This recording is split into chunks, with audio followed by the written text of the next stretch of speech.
This is your last chance. After this, there's no turning back. You take the blue pill. The story ends.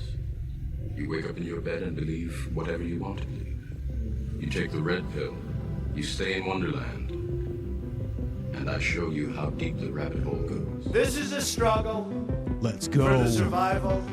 Remember, A little bit of a late start, ladies and all gentlemen. I'm offering is the truth. Dream on. And this will be our last chance to say.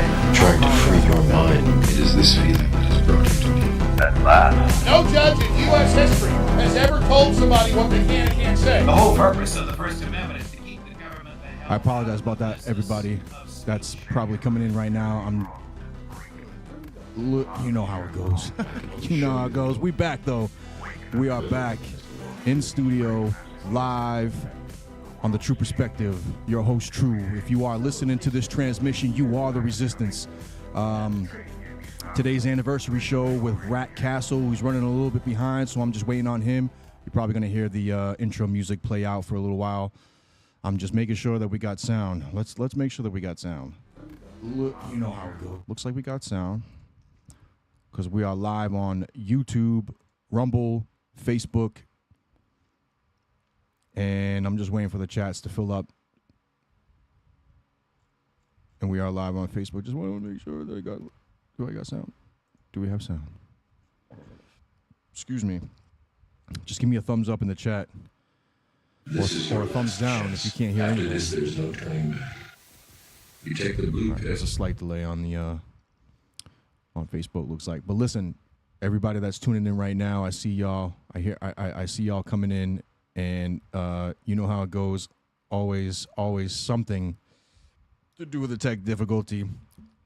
You're gonna notice a different bit of a different angle. Yes, I have an IPA with me tonight. Shout outs to Whalers, Rhode Island. It's a Rhode Island brewery, East Coast IPA. I think this is their brand new one. So shout outs to them. They don't sponsor the show, but if anyone knows the owners of Whalers and would like to reach out to them, I'm more than obliged to listen to any offers of sponsorship. Listen, everybody, I'm just gonna play out the intro music. Once again, if you're listening to this transmission, you are the resistance. Just waiting on Rat Castle. It's just a little bit of we're coming back in studio. There's a lot of good things that are coming. I know that it's been a while since an episode has been put out. I appreciate y'all for sticking with this and going back to the other episodes and looking on them. Make sure that you follow the Spotify channel on the Tru Perspective, the TRU Perspective on Spotify, Apple, iHeartRadio, YouTube, and Rumble. Shout outs to everybody that supported all of the channels. I highly encourage that you go to the Rumble and you follow Spotify. I'm also on TikTok, TRU_Warface. I haven't put anything recent out on there, but I'm trying to utilize that as well. But Rumble's the favorited app. Rumble's the free speech app. And there's other things that are coming about that's trying to, doing being on like independent servers and stuff like that. Working that out. I don't really have too much information to share on that right now, but what's going on, Nayoka? I appreciate you for tuning in. Thank you. I appreciate you. Been a while. We got to get you back in here. We got to get Armando back in here. We got to do that. We got to do that conversation about men and all that stuff. I missed that camping trip. I definitely wasn't too happy about missing that camping trip. There was just too much going on my end, unfortunately. But there's plenty of opportunity for that in the future, God willing. But I appreciate you for tuning in, and everybody that does tune in and follows the channel on the Tru Perspective on Facebook. But listen, I think I said it like 1,000 times already. I'm just gonna play out with the intro music for a few more minutes. I'm just waiting on my boy Rat Castle to get up in here, and it's been a year since he's been into the studio. He opened up the episode, the show with me rather. But yeah, I'm gonna have him back in here. But appreciate y'all once again. Make sure you like, share, subscribe, share this live, share the live to anybody that you know. Tag them in here. Whomever, however, wherever, if you're listening to this transmission, you are the resistance. This is your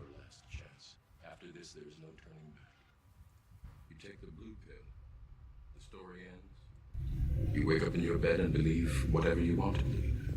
You take the red pill, you stay in Wonderland, and I show you how deep the rabbit hole goes. This is a struggle for the survival. Remember, all I'm offering is the truth, nothing more. And this will be our last chance to say. Trying to free your mind, it is this feeling that has brought you to me. At last. No judge in U.S. history has ever told somebody what they can and can't say. The whole purpose of the First Amendment is to keep the government the hell out of the business of speech. Many of us had to be brought to the brink. A lot of us here have called it I can only show you the door. waking up. You're the one that has to walk through it. Spreading a message. Something's happening, right? The world is changing every day. Civilization is weird. Time is coming. At the Train tipping. can't be stopped. And it's already here.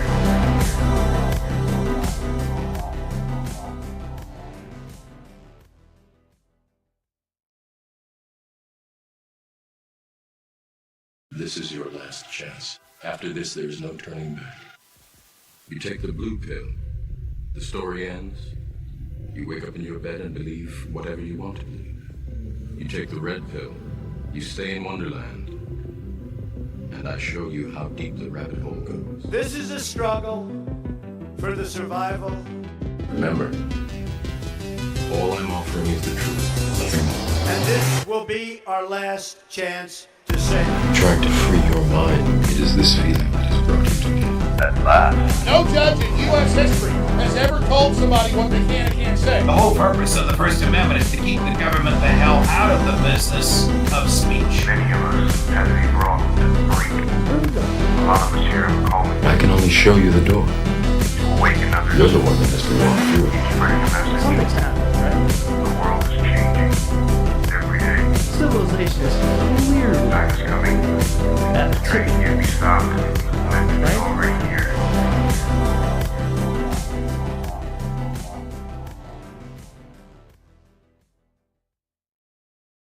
This is your last chance. After this, there is no turning back. You take the blue pill. The story ends. You wake up in your bed and believe whatever you want to believe. You take the red pill. You stay in Wonderland. And I show you how deep the rabbit hole goes. This is a struggle for the survival.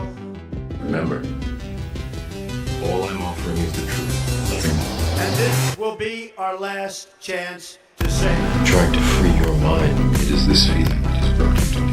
At last. No judge in U.S. history has ever told somebody what they can and can't say. The whole purpose of the First Amendment is to keep the government the hell out of the business of speech. Many of us had to be brought to the brink. A lot of us here have called it I can only show you the door. waking up. You're the one that has to walk through it. Spreading a message. Something's happening, right? The world is changing every day. Civilization is weird. Time is coming. At the Train tipping. can't be stopped. And it's already here.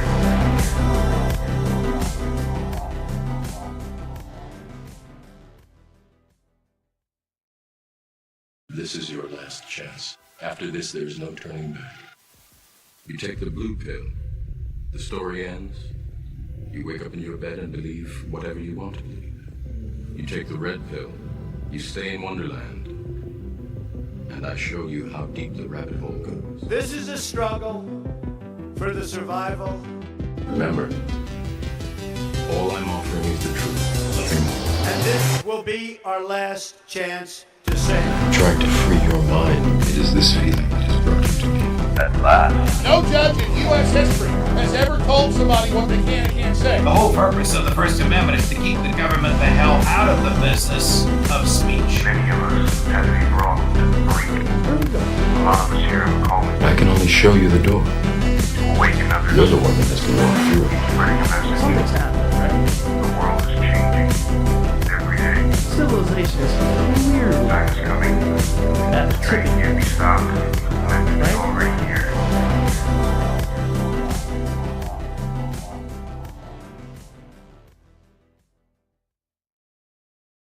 This is your last chance. After this, there is no turning back. You take the blue pill. The story ends. You wake up in your bed and believe whatever you want to believe. You take the red pill. You stay in Wonderland. and I show you how deep the rabbit hole goes. This is a struggle for the survival. Remember, all I'm offering is the truth, nothing more. And this will be our last chance to say. I'm trying to free your mind. It is this feeling that has brought you to me. At last. No judge in U.S. history has ever told somebody what they can and can't say. The whole purpose of the First Amendment is to keep the government the hell out of the business of speech. Many of us have to be brought to the brink. A lot of us here are calling I can only show you the door. to awaken others. You're the one that has to walk through it. Spreading a message. Something's happening, right? The world is changing every day. Civilization is weird. Time is coming. That's Train trippy. can't be stopped. And it's already here.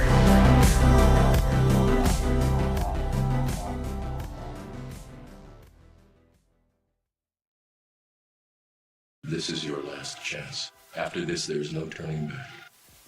You take the blue pill. The story ends. You wake up in your bed and believe whatever you want to believe. You take the red pill.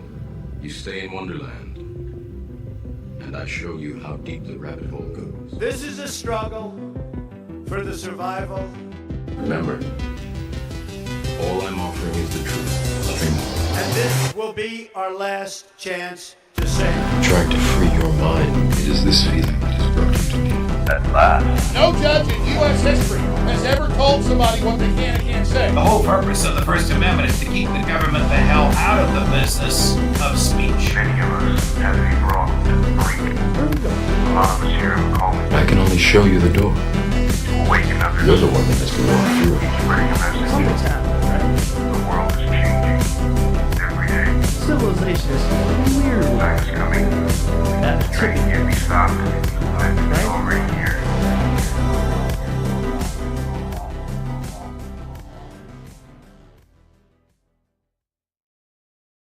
This is your last chance. After this, there is no turning back. You take the blue pill. The story ends. You wake up in your bed and believe whatever you want to believe. You take the red pill. You stay in Wonderland. And I show you how deep the rabbit hole goes. This is a struggle for the survival. Remember, all I'm offering is the truth, nothing more. And this will be our last chance to say. I'm trying to free your mind. It is this feeling that has brought you to me. At last. No judge in U.S. history has ever told somebody what they can and can't say. The whole purpose of the First Amendment is to keep the government the hell out of the business of speech. Many of us have to be brought to the brink. A lot of us here are calling I can only show you the door. to awaken others. You're the one that has to walk through it. Spreading a message. Something's happening, right? The world is changing every day. Civilization is weird. Time is coming. That's Train trippy. can't be stopped. And it's already here.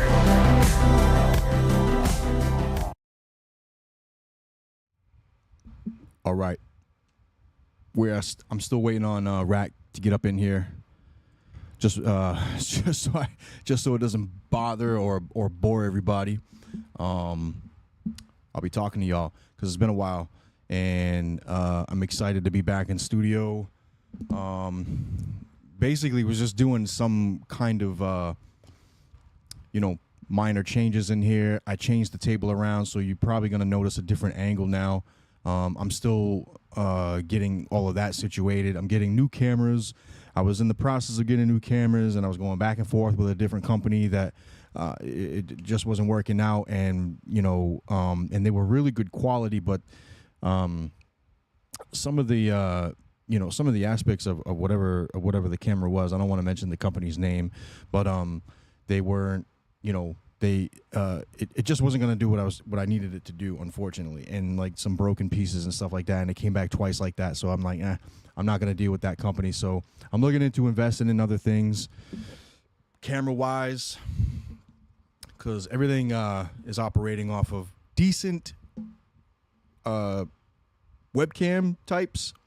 I'm looking for a little bit more. I'm trying to play with the rest of the big boys with 4K and whatever, 5K, whatever they got out there now, whatever the new kids on the block got out there now. So far, I mean, I'm good with the I'm good with the interface. I'm good with the mics. I'm looking for a different system with less wires and all that stuff. I'm trying to condense all that stuff. But anyway, that's all the schematics behind the scenes stuff that I don't even think anyone's interested on knowing too much about that. But also other big things that are coming along are some merchandise. I've been working on that on these past couple months, trying to establish that. Trying to get I got a new logo together. Shout outs to VI, Rose Gold Kid, for hooking me up with that. That's one of my boys right there. We brothers, I'd have to say. He's always hooked me up on a lot of logo stuff or beats. Shout outs to him. Make sure if you're a musician, if you're into hip hop, shout outs to Rose Gold, the Rose Gold Kid. Find him on Facebook, find him on Instagram, find him on, I don't know if you're on TikTok, Rose Gold, but if you are, shout outs to him. Follow him, get any beat. He's a genius on making beats, and he's also very talented on making logos, and he made mine for the Tru Perspective. And you can find that on the Facebook page. Working on other pages for that, working on a website, so there's a bunch of things that are going on with all of this, as far as the Tru Perspective goes, and also a lot of guests I'm lining up now. I didn't have anyone really planned, although I was talking to a few people over time to get them planned. Some of them are going to be Zoom type interviews or Zoom type conversations, just based on location and all that stuff. There's actually someone that I'm thinking of right now that I've reached out to. He's a pastor or a pastor in practice out of Texas. And forgive me if you're listening in right now. Your name isn't coming to my memory at the moment for some reason. But I want him on there because I follow him. Matter of fact, I'm gonna try and see if I can look up, because I don't like forgetting names, especially important names like that. Like people that I actually follow, that I listen to, that I respect. Shout outs to Nyoka again. We'll be bouncing in and out. Oh yeah. The camping is like one of my favorite things to do, and I was highly upset that I wasn't able to make it there. And there was a lot of good people that I actually wanted to meet, and have one-on-one conversations with, or just in general have conversations with. Shout outs to is it Mike Stone? I know his last name is Stone, and I believe he's like a representative. I don't want to misquote on his status, on his I don't know, job title. But I wanted to kind of pick his brain on a lot of things too. I was looking for somebody, wasn't I? Because he had liked the event of today, and I'm trying to find that. And he's a really good. I like a lot of his posts. I think her name is Gigi Smith. And forgive me if I'm putting your whole name out there, but shout outs to you, because that's how I found out about this gentleman, who I'm trying to find. Because he had liked the event page, and that's there he is. Does it show up? Is it going to show up? Please show up. Dre Vince. So Dre Vince, if you're listening, shout outs to you, brother. I know that we talked privately in the message on getting you on here. Definitely still want to get you on here. So if you're tuned in tonight, you'll be expecting a message from me to get that scheduled out. I know you're out of Texas. I'm out of Providence, Rhode Island. So that I know the time shift is going to be a little different, but that's all right. We'll get that going. I got a lot of questions for you, and just general discussion. You know what I mean? This is what the Tru Perspective is to have real, authentic discussions. I don't edit these interviews. not usually. Actually, not at all. The only ones that I've actually edited in the past, if you go on the Spotify page and the Rumble page, which has all of the catalog of what we got, of what I got on here. The only one I think I did a case file. I did a case file on. Damn, it's been so long since I've actually looked at the page, but it was a case out of, I believe it was Louisiana or Mississippi. It was in Mississippi. Odd case. I think that was episode 32-ish. Man, I should really memorize these episodes. But anyway, it's in there. It's called True. I want to say that I put it under the category of True Spiracies because there's a separate channel or a separate type of show that I want on this channel called True Spiracies, where we go into True Spiracy. Shout outs to Megan, if you're listening in, because you and I have gone back and forth for a little bit these past week or so about doing a conspiracy show lineup. And it's like right on the button of the vision that I have for True Spiracies. And Megan was on here too with Sarah, forgot your last name, but of the Rhode Island elections. I'm probably gonna butcher this. I want to say, I'm gonna say Rhode Island Elections Committee. I don't think that's the correct term, Nyoka. I think you would know that you're tuned in. But anyway, she was on here, or they were on here, and we were talking about election fraud and all that stuff. So I definitely want to get them back in here because I know there's a few things that are going on in Rhode Island. There's this two new groups are popping up that are like, I guess, anti-elections or it's just trying to throw it off. I know the whole Trump thing is going on. The Biden stuff is going on. There's a lot of crazy things that are going on. I'm smiling not because I'm happy about that. I'm smiling because this world is for an understatement, it's like a one giant game, and we're all these pawns that are being shifted against each other. And I think we're all in this. Those of us who are aware of that, we're all in this battle to try not to divide, even though that there are people who are dividing against.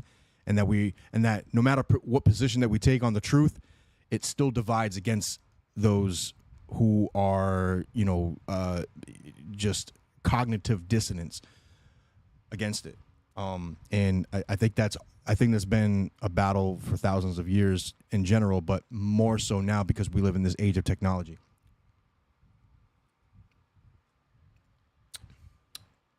That's pretty good, Whalers.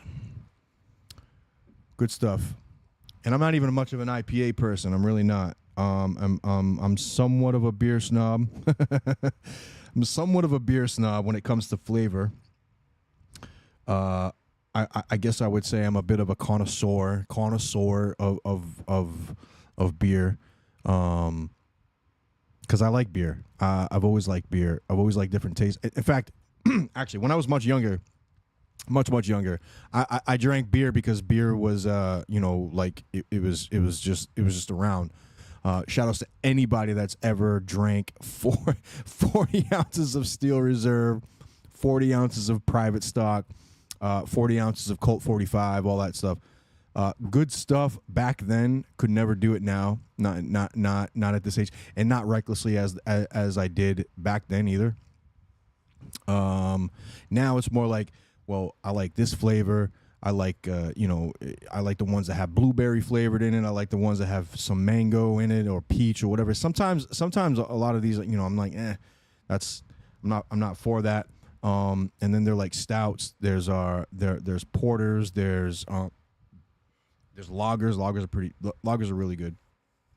I don't know if anybody out there's, into beer like that.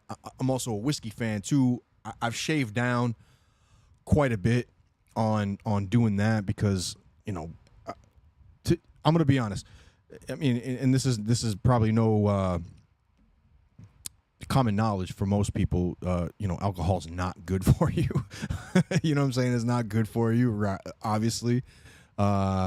But so obviously, if you're someone that's not you're a non-alcoholic drinking person, don't. This isn't. I'm not encouraging people to drink or anything like that. Always do things in moderation and all that stuff. I'm not encouraging people to go out and drink. But if you're someone who's like me that likes different types of beer, different types of whiskey, different types of, I'm not much of a mixed drink guy, but I do like whiskeys that mix with certain things. There's even coffee. There's like an Irish, if you ever had an Irish coffee, those are really good. Anyway, I don't know how I've gotten into this, but, because I was drinking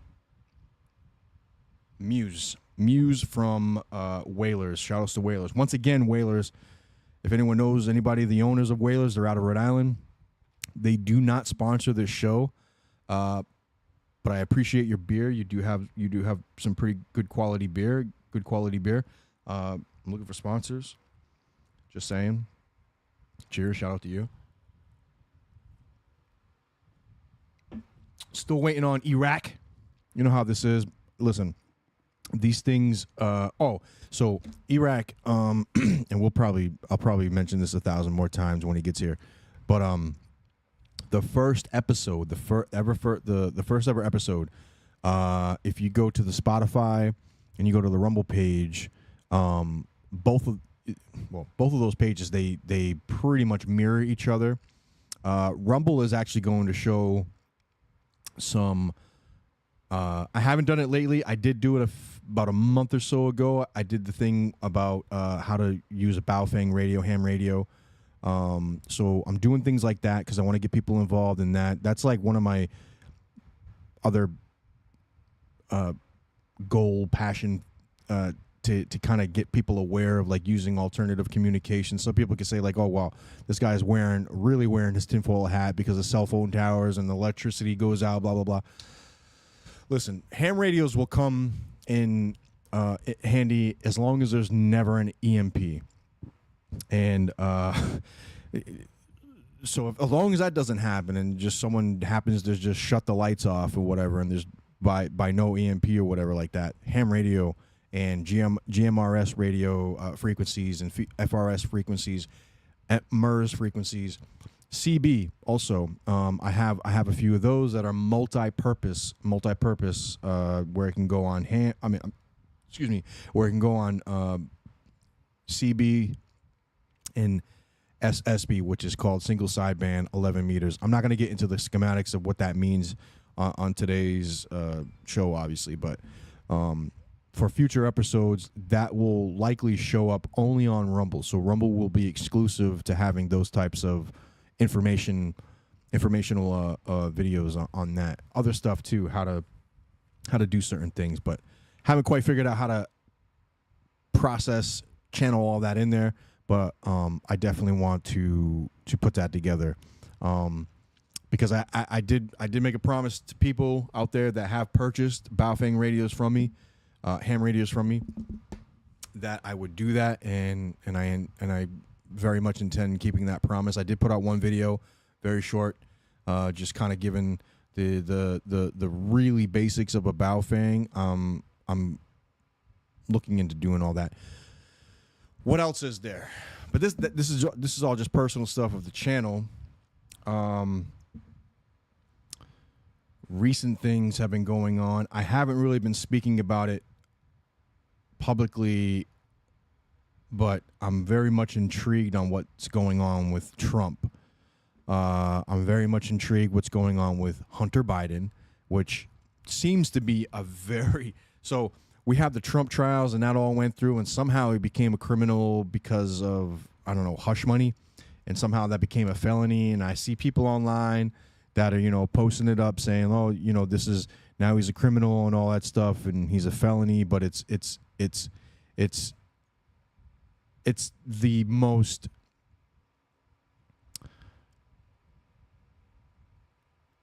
most what's the word that I want? It's literally like it's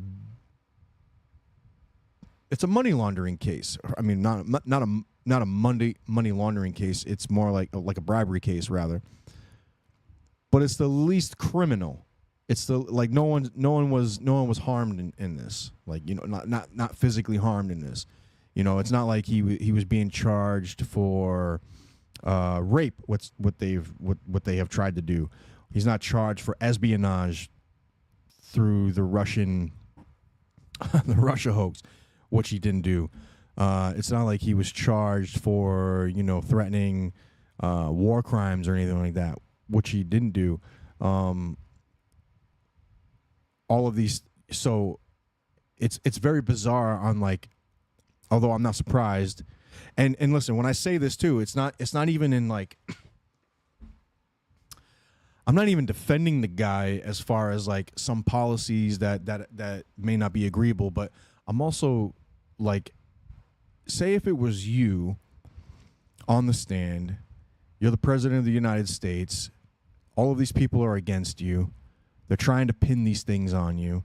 They don't have and it's like they don't have evidence. They don't actually have information on pinning something onto you. So they go out of their way to find these other almost like opportunist cases, and it's as though that they find people to corroborate some type of fake evidence in creating these things. And I'm not even saying whether or not that the case of him using hush money is fake or not. But if I remember correctly, this was what is her name? Stormy Daniels. I think it was a bit against that. Correct me if I'm wrong. It's been pretty difficult to dive into all of this recent news, but if that is the case, Stormy Daniels had came out openly and said that she was never, like, touched inappropriately. This was all prior to all these cases coming about. But she was talking about that Trump has never touched her inappropriately or came on to her inappropriately. That it was all a willing act on whether or not that it actually did happen. Who knows? But on them, you know, going into a hotel, having sex, whatever. But the fact of the matter is, she was saying on record on live TV something along the lines of, like, you know, he didn't force himself on her or anything like that. And then the case comes to where, like, the information is pinned upside down. So it's very bizarre. It's not surprising. It's and then we have our current president doing all of these bizarre things.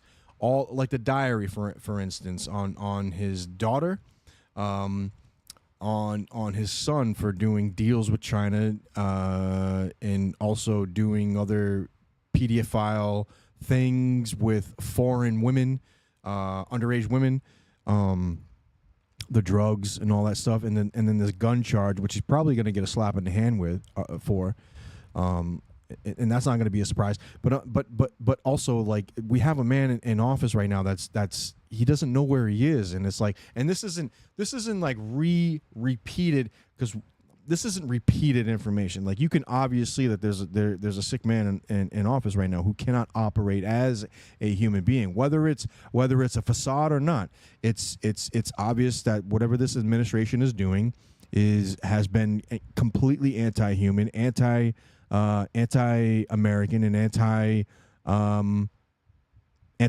you know, it's anti-workforce. It's it's pretty much anti-everything that America actually stands for. And some people would argue, like, whoa, who cares about patriotism in America? America bombs the shit out of other countries. I agree with you. America does do that. America is not perfect as far as its her foreign policies carry over to, you know, to overseas. It's also not fair to many aspects in society on her own land. But at the same time, you go to any of these other countries, you're not going to be able to do or operate in the form that you can currently. And that, ladies and gentlemen, that is going away. That is being decimated right now by FBI, CIA agents, by the federal government themselves, that endorse these alphabet agencies to do what they are actually doing. and that's a problem. And do I think that Trump doesn't have a hand in that? Is he part of some big club or whatever?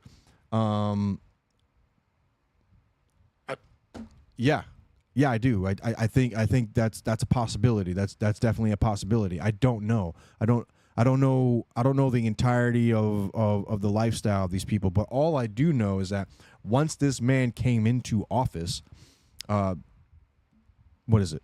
6 years ago? Sorry, 7 years ago, roughly. When he had first came to office, the attack on him was relentless. It's worse than what I had seen on the right and left on Obama. And both the right and left criticized Obama for being in office, and that.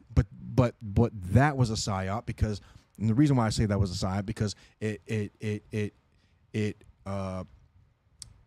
promoted this idea of victimhood. It promoted this idea of there's just massive oppression that is rampant in America, and there is an aspect of it for sure. I'm not denying that, but to the degree of what the media it portrays and how it has portrayed over the last, we're gonna have to say from the term, I mean from the Bush administration all the way onward to the Trump and Biden elections has been because during the Bush administration, and I'm talking about George W. Bush, not Sr., we had 9/11 and all that stuff, and that gave us the Patriot Act, that gave us the Terrorist Act and all this stuff, and then we went overseas on this predetermined idea of weapons of mass destruction that never was, and yet American occupations have taken over opium fields, have taken over lithium fields, have taken over the gold and all of the artifacts and all of the ancient artifacts in the museums and the libraries over in Iraq, that's ancient Sumeria and all that stuff, and then moving onward. Our airports changed where, TSA had to get involved and touch everybody and, this heightened security. And then from that point, Bush does his 8 years, and then Obama comes in and does his 8 years. And then you get this rampant ultra. Well, it began at the last few years of the Bush administration. And then it just skyrocketed during the Obama-Biden administration, and this ramp, and then that's where you started getting Antifa, and then eventually BLM, and all of these other groups that were involved with each other that became this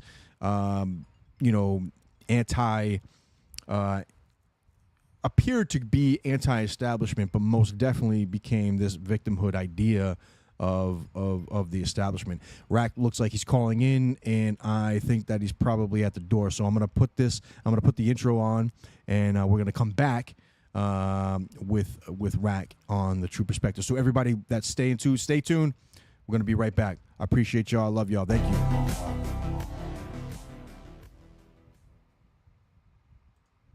This is your last chance. After this, there is no turning back.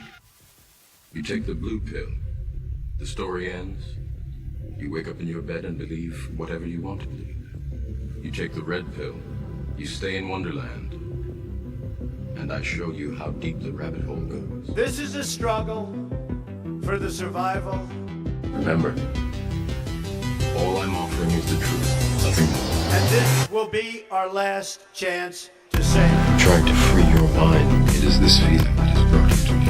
At last. No judge in U.S. history has ever told somebody what they can and can't say. The whole purpose of the First Amendment is to keep the government the hell out of the business of speech. Many of us have a wrong to break. A lot of us here are calling I can only show you the door.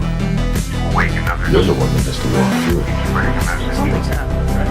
The world is changing every day. Civilization is weird. Time is coming.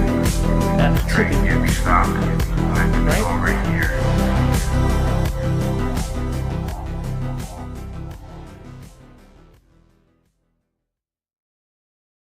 This is your last chance. After this, there is no turning back.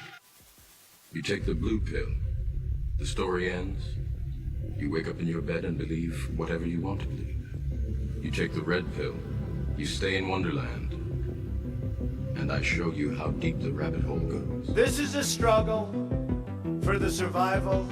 Remember, all I'm offering is the truth, nothing more. And this will be our last chance to say. Trying to free your mind. It is this feeling that has brought you to me. At last. No judge in U.S. history has ever told somebody what they can and can't say. The whole purpose of the First Amendment is to keep the government the hell out of the business of speech. Many of us had to be brought to the brink. A lot of us here have calling I can only show you the door. to awaken others. You're the one that has to walk through it. Spreading a message. Something's happening, right? The world is changing every day. Civilization is weird. Time is coming. That The train can't be stopped. Momentum is Right? already here.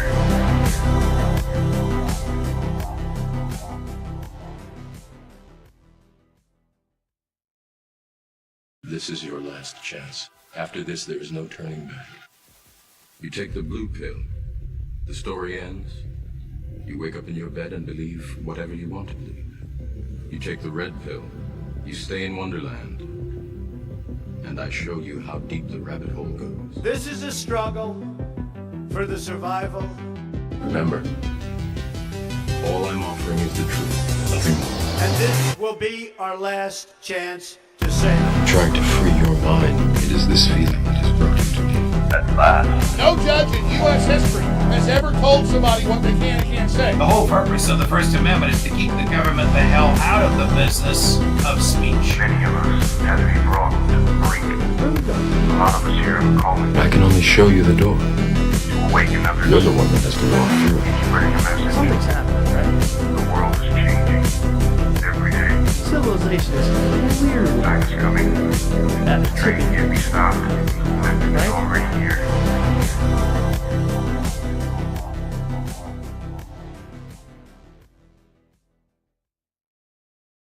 This is your last chance. After this, there is no turning back. You take the blue pill. The story ends. You wake up in your bed and believe whatever you want to believe. You take the red pill. You stay in Wonderland. And I show you how deep the rabbit hole goes. This is a struggle for the survival. Remember, all I'm offering is the truth, nothing more. And this will be our last chance to say. Trying to free your mind. It is this feeling that has brought you to me. At last. No judge in U.S. history has ever told somebody what they can and can't say. The whole purpose of the First Amendment is to keep the government the hell out of the business of speech. Many of us had to be brought to the brink. A lot of us here have calling I can only show you the door. to awaken others. You're the one that has to walk through it. Spreading a message. Something's happening, right?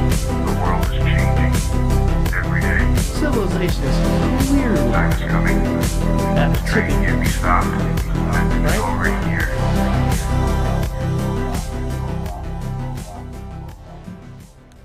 All right, everybody. We're back. This is your last chance. I'm done talking. After this, there is no turn. We're back. We're with Rat Castle back on. Oh, hold on, camera. We're back on the Tru Perspective with Rat Castle, your host Tru. Anniversary show, long awaited, highly, well, is it highly anticipated? Highly anticipated. Wait, are you on? Speak? Check, There we check, go. check, There we check, go. there we Okay. go. All right, third mic. Yeah. So we're back. Rat Castle's in the house. He started out with the Tru Perspective on episode 1 back in February of last year, and opened that up. I think we went in for like 4.5 hours. I think, Yeah, or somewhere that was- around there. It was a wild session. and we were like, we got pretty lit too. But it was super cold. It was super cold, and I know like we talked back and forth to get this back. I wanted to do it in February, but just things were happening on my end, or just being dads have been Pretty much. well, you've been a dad, but I'm a brand new dad. You know what I'm saying? For the past past few years now.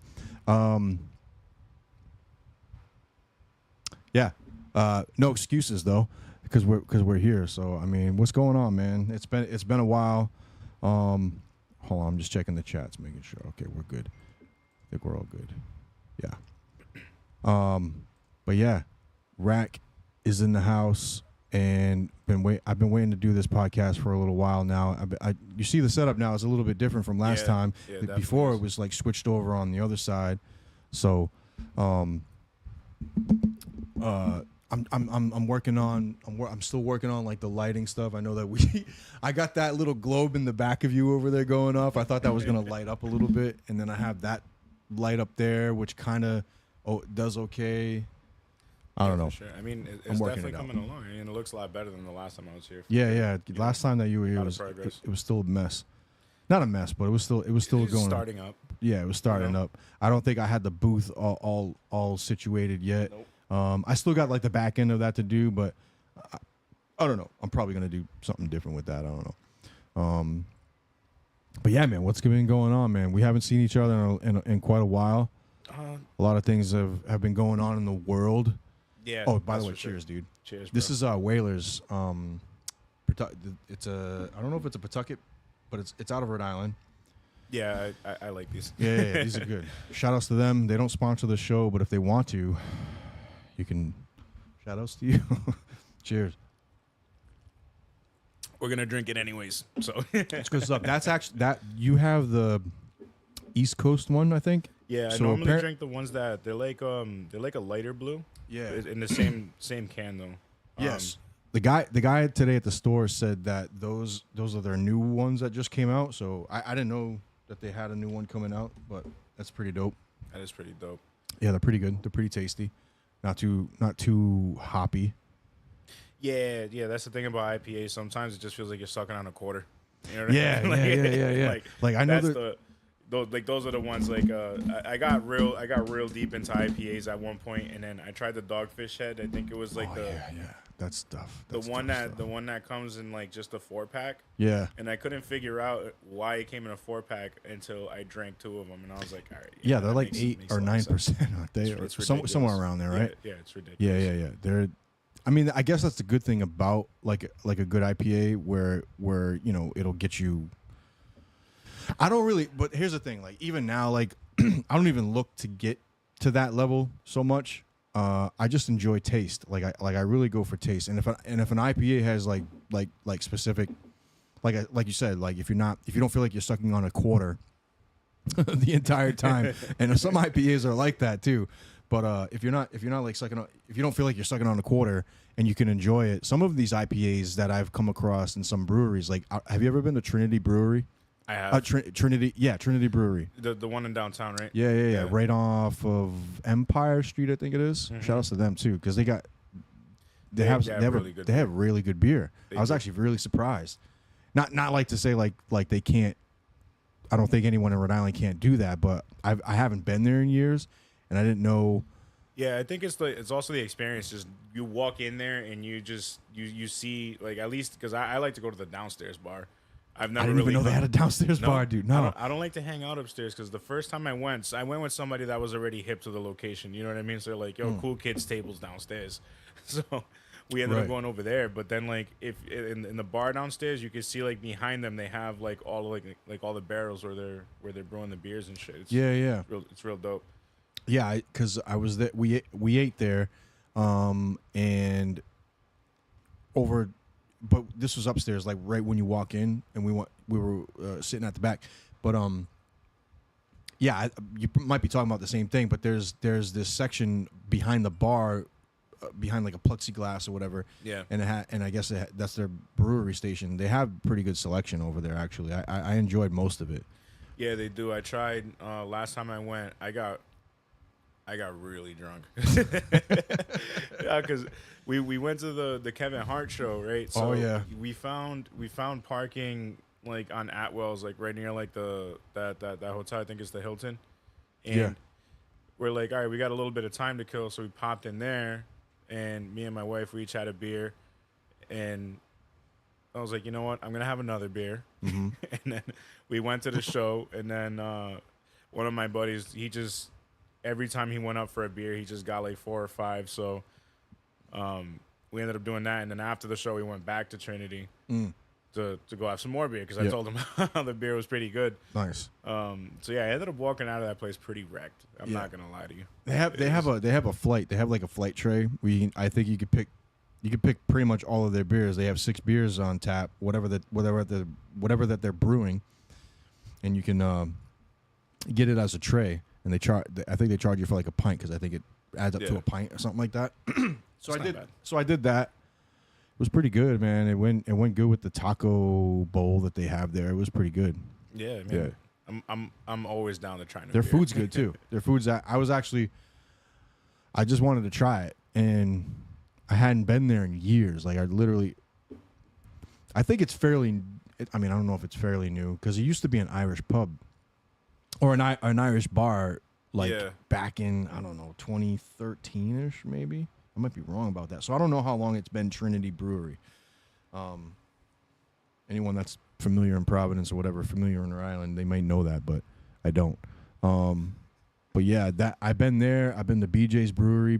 They have some pretty good stuff too. And they actually sell you can actually buy their, I don't know if not Trinity Rep, but Trinity Brewery does this. But I know BJ's Brewery, you have to buy it in like it's a cool, has like a little handle on it.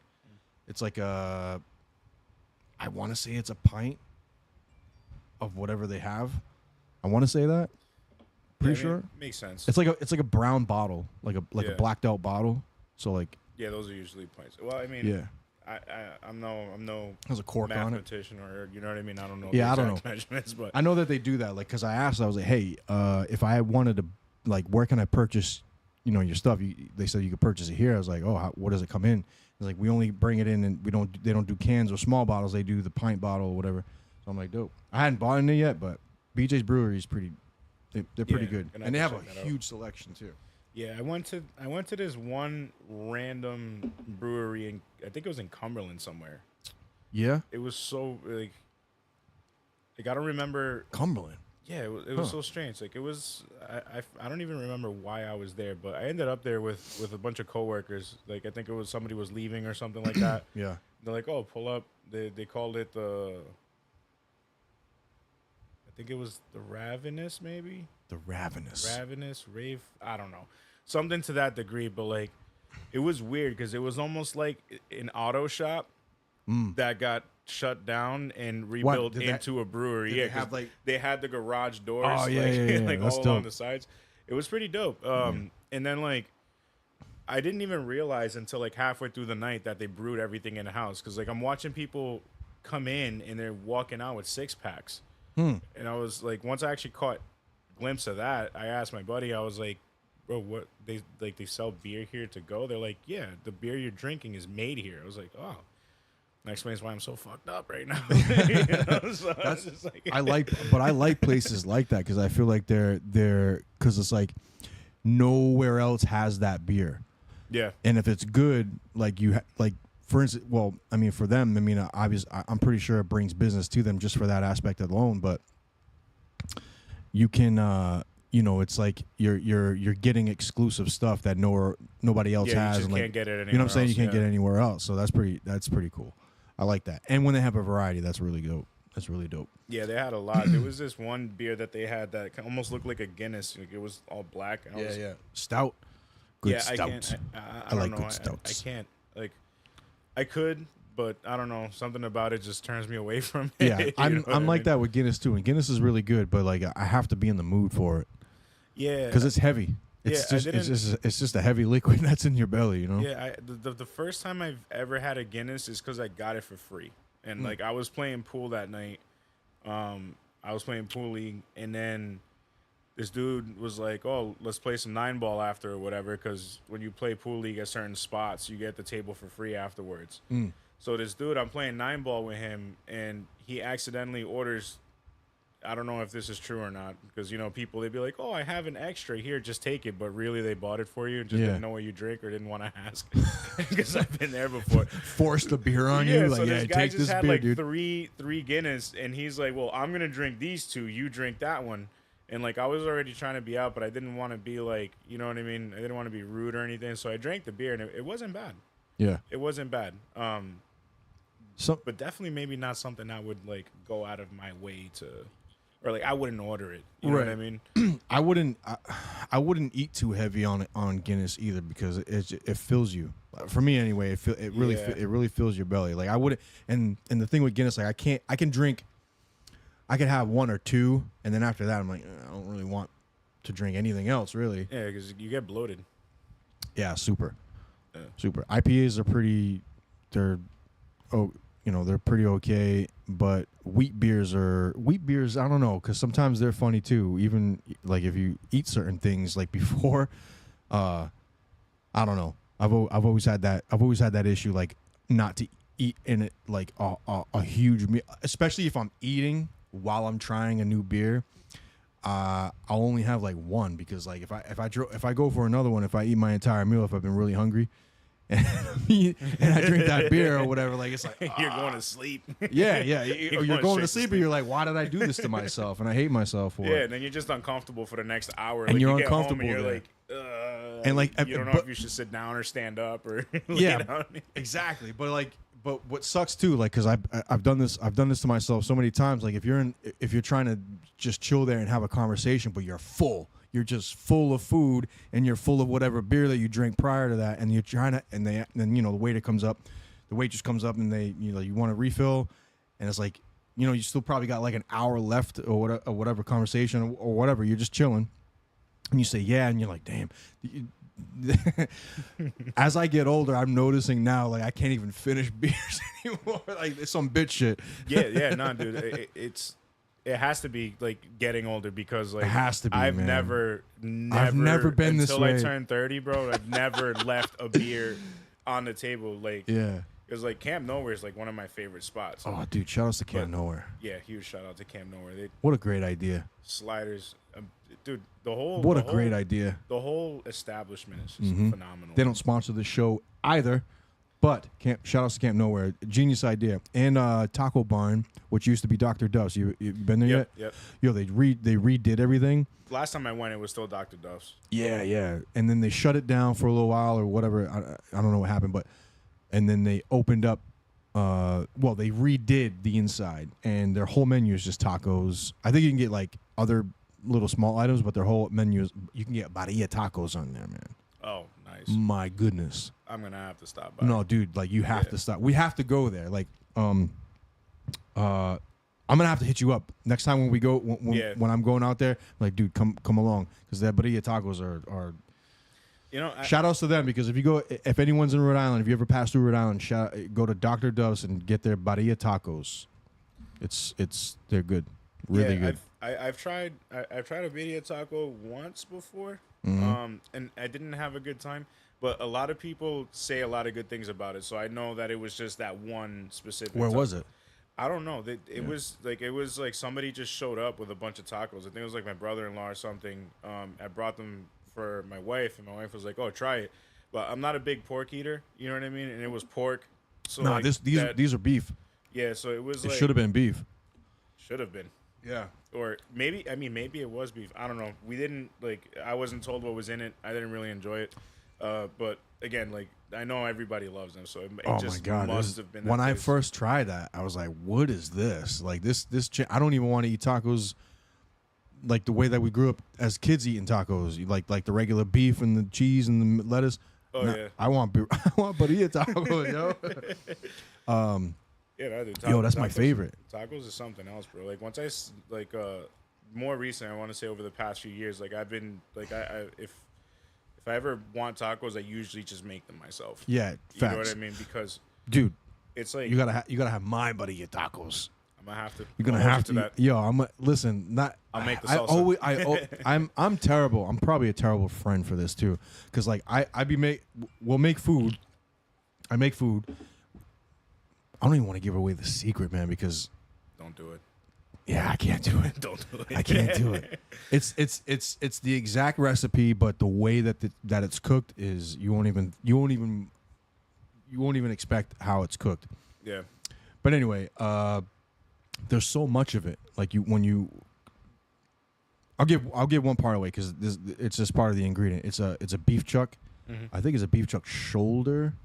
I think it's like a beef. Massive. Like if you wanted beef, to throw if you wanted to make like a beef, what is it called? Anyway, it's a beef chuck shoulder, and then you just slice it up in kind of like steaks or whatever, and then I'm not gonna say the rest. But anyway, you get all the ingredients on that, and like you gotta use bone too. Like you should use bone, beef bone, and just let it cook together and all that stuff. Man, it is so good. So barilla tacos, I don't know what kind that you had, but it should be beef. It should be beef, cilantro, onion, garlic, and then there's some other stuff too where you make the consomme sauce. Am I saying it right? Consomme or whatever. Bro, I don't know. My favorite. And I made that twice at home. I was like, man, we don't need to go out no more. It was like, I don't know, bro. Like but they're messy. That's the only thing they're messy. Yeah, they're super messy. Like, cause you know, my wife's family, they're all Mexican, and so they like, I don't know. Anytime for the most part, like I've tried a lot of different taco spots, bro, and a lot of the times I'm just like, it's like hit or miss. Yeah, there's a spot right up the street from here called Taquera something. It's a little small spot. It used to be a donut shop. Yeah, some of the years best ago. taco spots are actually in this area. Bro, he and whatever he's doing in there in that kitchen. I mean, he's got a few other people too, but whatever he's doing in that kitchen is fucking so good, man.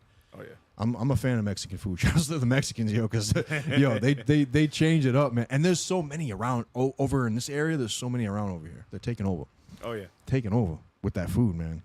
Yeah. There's a couple of Dominican spots over here too. Dominican spots. I can't, what's the empanadas, man. What's that spot down over there on I think it's off of Dexter. Trying to remember the name of it right now.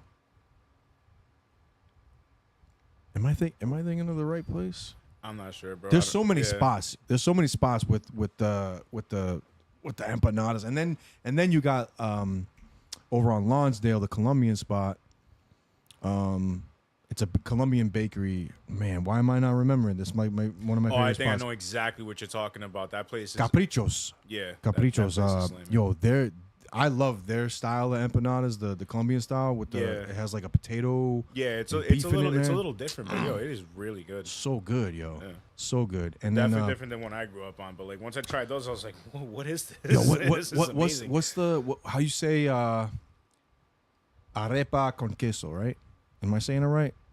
It's like a corn. It's like a corn. It looks like I call them Spanish pancakes, dude. They're like they're like cornbread, and they're circular. You know what I'm talking about? Yeah, I think so. It's Colombian style though. It's not. I don't. I think Colombians are the only ones that do it. I'm not. Forgive me if I'm wrong about that out there. But I'm pretty sure it's arepa con queso, and it has like that cheese. It's a certain type of cheese on it, and they're sweet. Oh yeah, I know what you're talking about. Yeah, I love that stuff. I can't get enough of that stuff. I call when I didn't know what it was called like back in the day, I would call them Spanish pancakes because that's what it reminded me of. I'm like, it's just. Anyway, yeah, I'm getting hungry talking about this. Yeah, man. right. A lot of good food. We're not to end this podcast, everybody. We're gonna go out to eat. But yo, like food is like a big. I love food. I love Indian food. I love Middle Eastern food, Spanish food, like whatever category. Guatemala. Yo, dude, there's a spot in what's it called? It's called I want to say it's called Guatemala. I might be saying this right. It's a spot in Providence, but I think it's Bolivian or Peruvian and Guatemalan food. Somewhere might be a fusion. Forgive me if I'm wrong.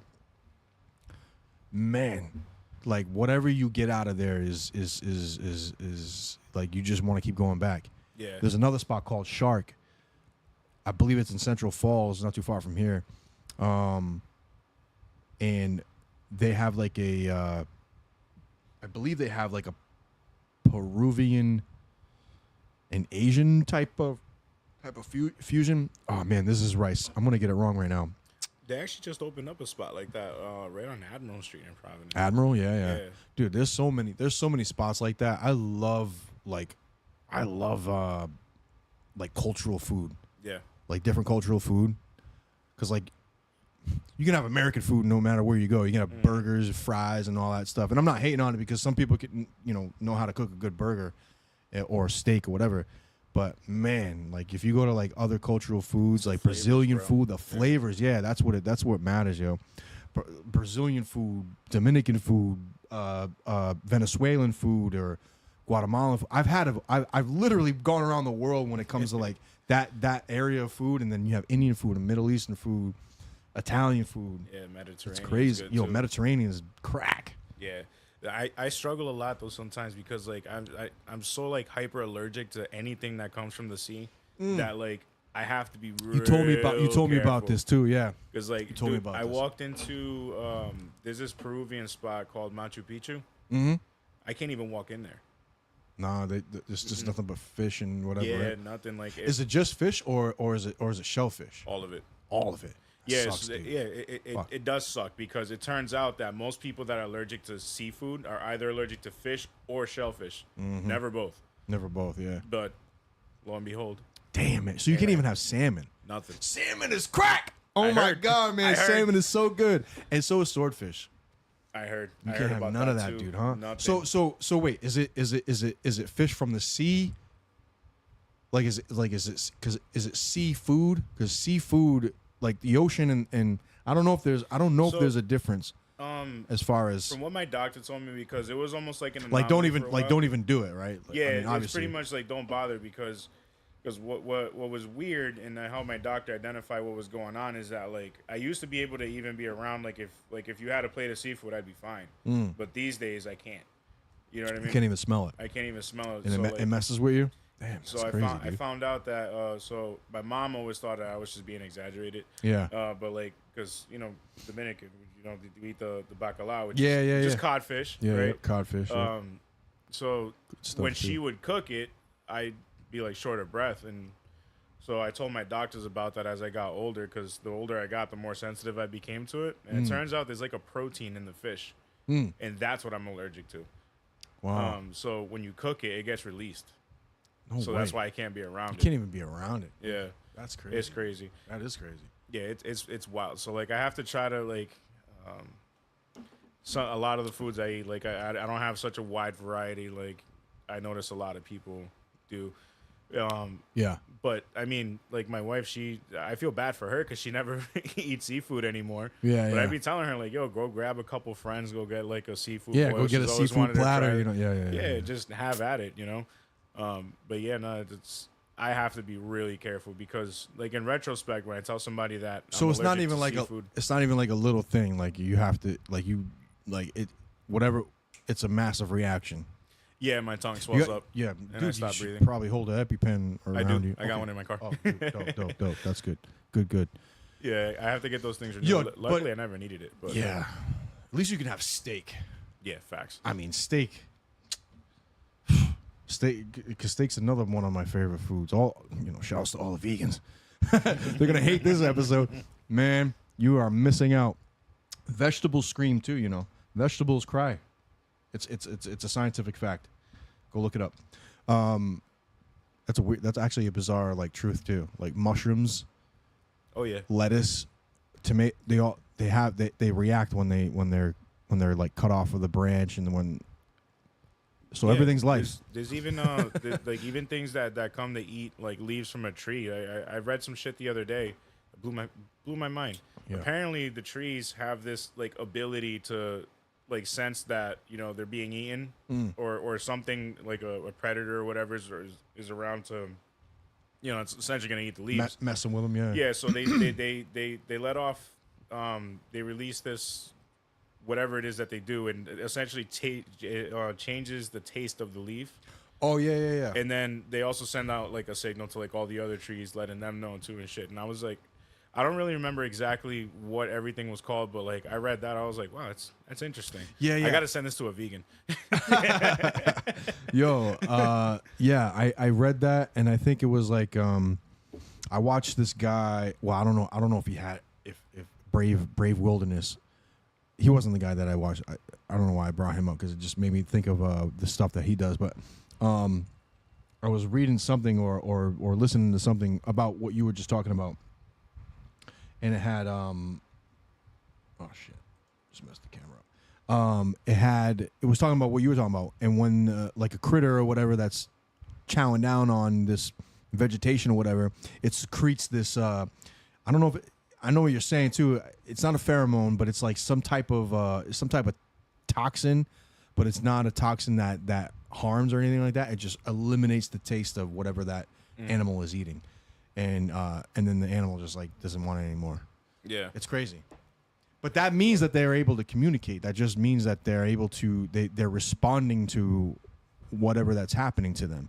And I didn't read this. I think I was and I've known this for a long time, but mushrooms and even trees, they actually communicate. You know, like in the Amazon forest, for instance, for an example, they communicate with each other.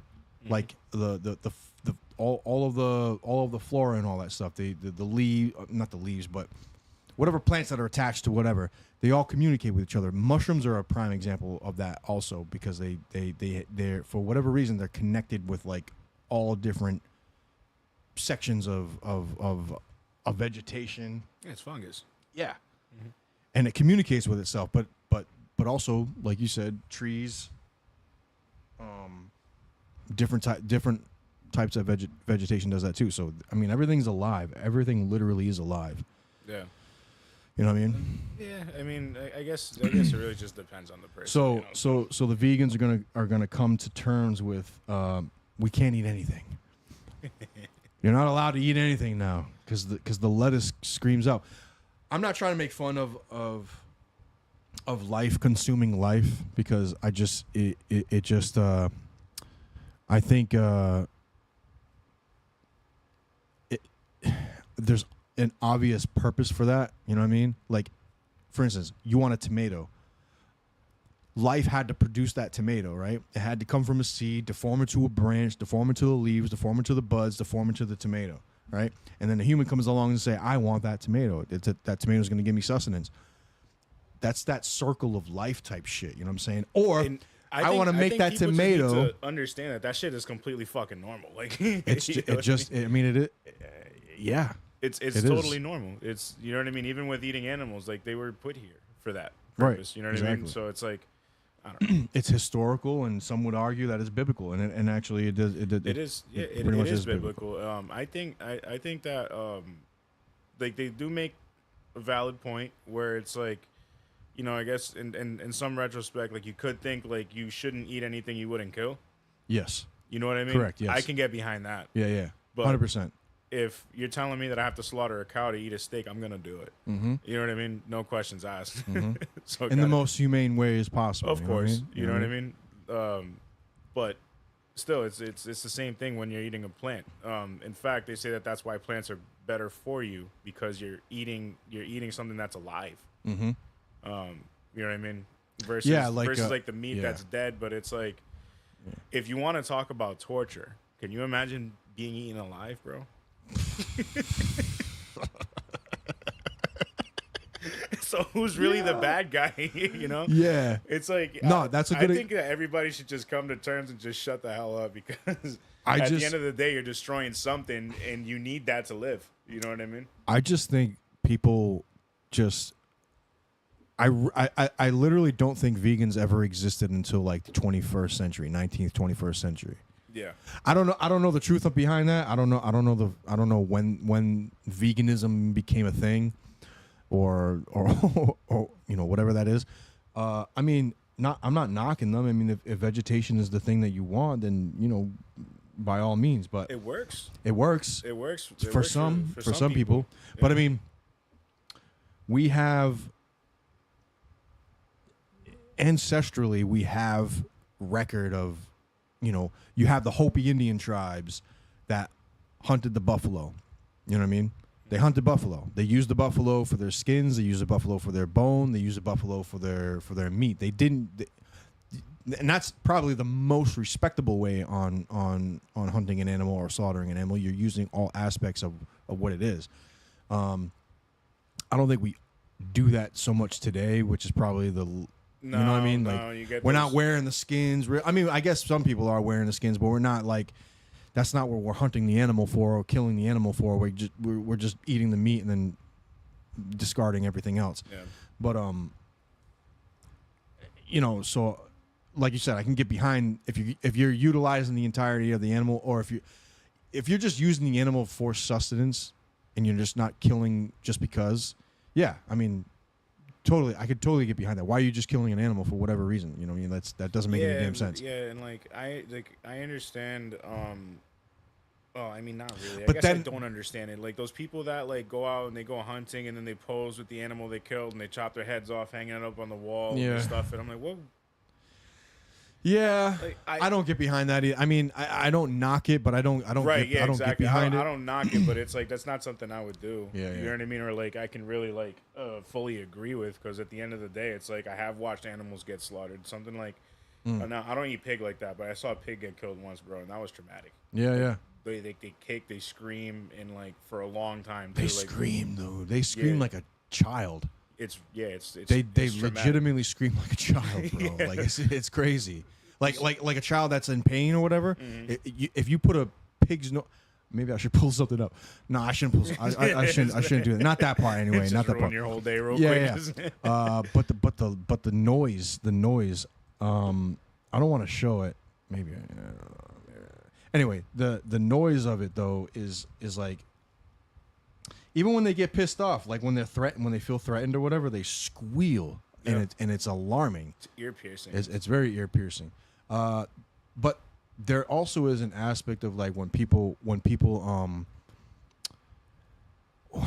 so I guess in America too, and in certain parts of the world, that there's boars are like a pest. And I hate to say like, oh, this animal is a pest, so we gotta kind of wipe it out a little bit so it doesn't become as much of a pest. No, yeah, that's definitely a thing. But it is a thing, you know what I'm saying? Like there's actual. It's kind of like rats. You know what I mean? Like some people, Yeah. like if you imagine the rat problem we have in Providence. Oh my it's like God, bro. people It's have gotten that worse. problem with boar. Yeah. You know what I mean? So it's like It's got worse, dude. they jump on helicopters and shoot these things by Yeah. the masses, and Yep. they're still having trouble controlling them. Like it's there's Because they some states breed, you they can breed, visit. they keep breeding. Yeah, and then there's some states you can visit where they'll literally give you an ATV and a gun just to go. You don't need a license. Nothing. Just As long you're doing as long, them a favor. Yeah. And you could keep what you kill, like if you're into that. You know, if you're into boar meat, whatever. Yeah, 100%. It's pretty much a pig, but Yeah, just the pig it's wild bacon. has some world experience. Wild bacon and eggs.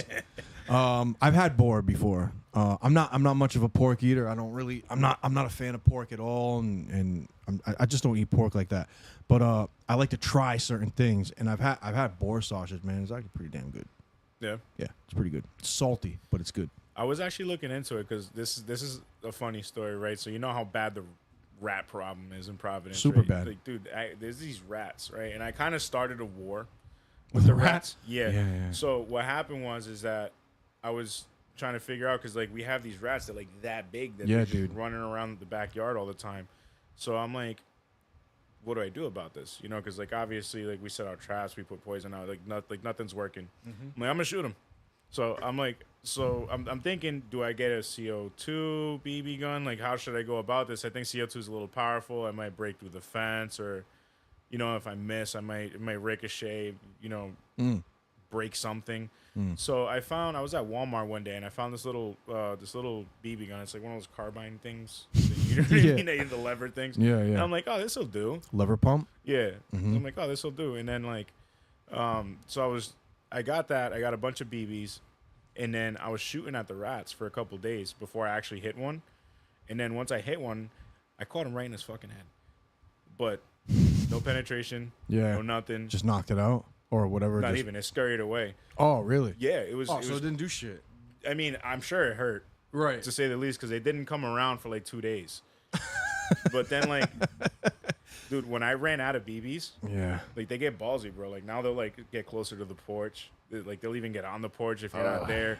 Man. And it's like, ugh, dude. So I gotta re-up on BBs because like this is becoming a thing. No shit.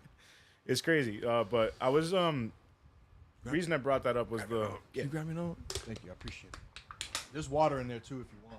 Appreciate it. You're drinking me. Whatever one. Give me an East Coaster. Oh, that's cool. That's cool too. So yeah, the reason I bring that up was because as funny as it is, especially coming from me, after I shot that rat in the head, I kind of felt bad. Yeah. And I was like, man, what if I killed the thing? Is this like a mortal sin? Like, you know what I mean? So I was looking into a bunch of things, and then that's where I found out that like these animals, bro, like they're put here. Like if they're in your way, it's really not an issue, even spiritually, if you get rid of them. So, yeah, dude. It's not like, all right, you see a cow, right? It's like, and I can understand why some people see it as it's messed up that you kill a cow because the thing's just minding its business. You know what I mean? Mm-hmm. And then you go and you slaughter it for food or whatever.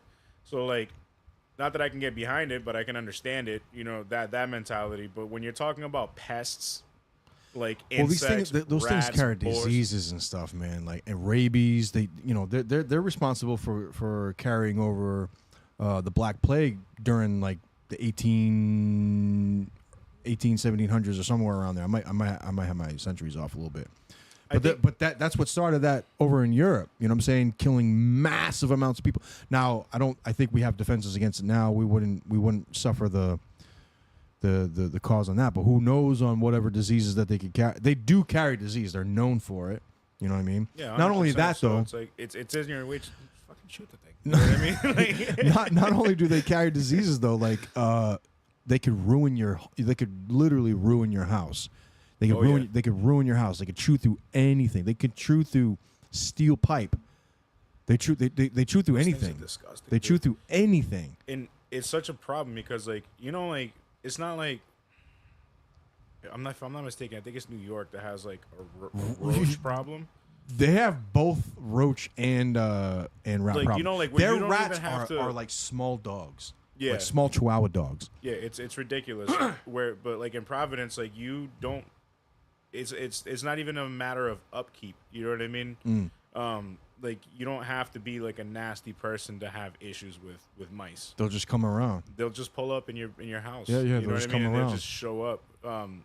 No, like They poke around trying to find. You know, that's what they do. They try to find it in. That's all they do. yeah, dude. Every spring, Victor goes around the house and he does something. He sprays something basically to keep like a ants pesticide or whatever. yeah, I mean, not a pesticide. Probably a poison. Yeah, it's like safe for dogs or whatever, you know. But like he goes and you'll see him around. Like he does it, I think like 2 or 3 times over like the spring and summer, where he'll go like around all the doors, around the the perimeters of the house and things like that, just so they don't get in, because like you can't really control the backyard or anything like that. I mean, you could, but how much time and money do you want to invest in that? Yeah. The important part is that they're not in the house. Right. That's when it gets infuriating. Yeah. You know what I mean? Because their shit. Their shit alone when they they defecate everywhere. That's poisonous to you. Like something that.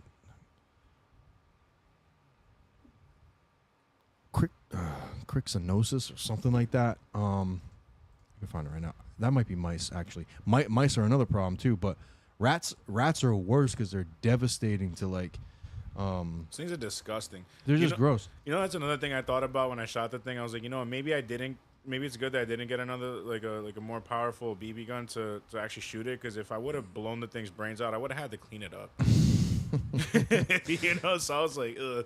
Hantavirus is a disease that can be contracted from contact with infected rat droppings, urine, saliva, or nesting material. Yeah, they're disgusting, dude. Like, Fuck that. the virus can become airborne when these materials are disturbed, especially in poorly ventilated areas with active rodent infestations.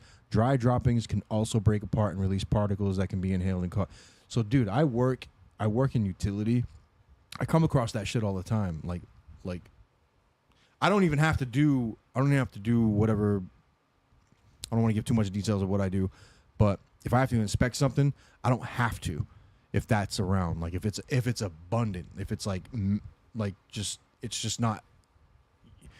You should go in there with a hazmat suit. And I've been in situations where it's like, damn, I'm not going 2 feet more. I'm not going in there. I'm not. I can't step anywhere. Just piles of it. Nah. There's some old structures in Boston Man, let me tell you, there's some old structures in Boston that you go through, and it could either be mice or rat. It doesn't matter. I don't. All you see is just piles of it. It's thick on the floor. I'm like, That's I'm not disgusting. I'm not touching this. I'm not going through this. That's disgusting. No way. Can't do Yeah, it. it's gross. Can't do it. I don't even want to breathe in that damn room because, like, who the hell knows? I mean, you know, God willing, nothing's been like that. But that's the thing. Like, yeah, you don't want rats. You don't want rats around in the house because they either make they destroy, they make a mess, and they carry diseases. You know what I'm saying? Who knows what they're carrying? Rabies. And I'd rather not find out. You know what I mean? Mm-hmm. But yeah, I mean that all kind of just jumping back to what we were saying before. It's like it's a pest. You know what I mean? And there's nothing morally or spiritually wrong with getting rid of them. Yeah, I know. It's hard. As hard as it is because to accept, it is but a life. It's true. It is a life. Yeah, but it's like, you know, at the end of the day, it's like even if you look at the animal kingdom that has nothing to do with us, you know what I mean? Or you know, it's the same circle of life. There's predators, there's prey. Something is gonna kill it, whether it be time or something else. You know what I mean? It's gotta go. If it's gotta go, it's gotta go. You know what I mean? That's a hard reality right there. Yeah, if it's gotta go, it's gotta go. And it's gonna go. Like everything that lives dies. You know what I mean? So it's true. I think some people just struggle with being the person or being in that situation where it's got to be you. You know what I mean? I mean, think about it. It's like if all this shit hits the fan, right? And we have to source meats ourselves. There's no butchers. Right. You're the butcher. Yeah, you're the butcher. You know what I mean? So it's like, are you gonna eat leaves? And now? then rats might actually become a commodity because, you know, you can always have a ton of rat burgers. Oh my god. A fucking rat, a rat kebab, bro. A rat kebab, man. A rat kebab. I hope squirrels survive. Bro, I think I'd rather starve. I think I'd much rather have a squirrel burger than a rat burger. Oh, 100%. I'm gonna be honest. 100%. I'm pretty sure. I mean, they're part of the same family, but you know, they are. At least, well, I was gonna say at least you don't find them rummaging through the trash, but that's different. No, that you find the squirrels rummaging through the trash during the day and the rats at night. Yeah. So it's like, I think I'd much rather have to would rather deal with squirrels than rats. 100%. Yeah. I think it's something about the tail and the face. The face. I don't like the face too much. I feel like, yeah. I don't know, man. I've killed a lot of rats in my day. I think the only time I've ever felt bad was the one that I didn't kill, the one that I shot in its head and it just did not. Yeah, yeah. It just scurried away because I'm like, damn, now I didn't take it out of its misery. You know what I mean? So, like, now I kind of feel bad. Yeah, yeah, yeah. And then they started, like I said, they started pulling up a little more. They know I ran out of BB, so they're getting a little ballsy. And I'm like, all right. And he probably went back to his boys. Was like, yo, try to take me out. We gotta go back. We gotta go back. It's war now. It was like, yeah, exactly. I apologized to my wife because she was outside one day and she was just hanging out on the back porch, like on her phone or whatever. And like one like got like on one of the steps, like on the first step, and she like freaked out. And I was like, yeah, that's my bad. I ran out of BBs. Oh, dude, I was at my house. Across the street, there's like a lot. And it was, I don't know, it was dark. It was like kind of darkish. It was like, you know, the sun was down, whatever. And I saw this thing like scurrying around like underneath cars and whatever. And I'm like, what the hell is that? Like I thought it was, because I see a lot of rabbits around my way too, like city rabbits. You know what I'm saying? I don't know if you see any. Yeah. I see them all the time. Those little red rabbits. I like those. I don't mind those, but I couldn't see what it was. It was just dark. And the little thing was like, you know what I'm saying? Like going like that. I'm like, yo, but it wasn't like a small rat, dude. It was like a pretty decent size. Like it had to have been. It definitely wasn't your typical. It definitely wasn't your typical size rat. It was definitely like, it looked like a these small. Things are getting obnoxious, it actually looked like the size of a squirrel, minus the the tail and all that. Yeah, and they're getting big. You know what else is terrifying? Is for rodents, bro. There's a family of raccoons that lives near my house, and like I'll never forget it, bro. Like I got out of my car and I was walking across the street, and then the thing scurries into the middle of the street and it stops. It kind of just gives you that side look, like You know Yeah. what I mean? And I'm like, shit, these things have rabies. So like I'm looking, it's looking, and the thing's pretty big. And then like I start slowly making my way across the street, and here comes a bigger one. And it stops right behind it and it looks at it. I'm like, oh shit. Yeah. Oh shit, what do I do? So I'm just like trying not to make any sudden movements, and then I'm assuming the mother comes out and like, dude, I lost my shit. Dude, those things. Sudden movements I made. I booked it. Like My straight from my house. mother told me a story of, I think it was a time like that she had worked, a place that she had worked or something, and real quick, shout out to everybody that's tuned in, Nyoka, Ruth, Ashley, everybody on the Facebook end, and everybody that's tuned in on Rumble. I appreciate y'all. Oh yeah, we moved on from beer. Someone was saying, Ruth said, "Love you guys, but please move on from beer now. My interest is flagging." I don't know what that means, but we moved on from beer. Maybe she's craving for beer. Craving beer. But my mother had told me a story a few years ago or something like that, and it had something to do with a raccoon. I think I'm going off of memory, from what I remember her saying is that the raccoon was like having a fight with a cat or something like that, and that thing it demolished the cat or whatever like that. Those things are vicious. Yo, they are vicious, and they didn't see the. I'm trying to remember what the story was about, but I'm pretty sure the cat never returned because,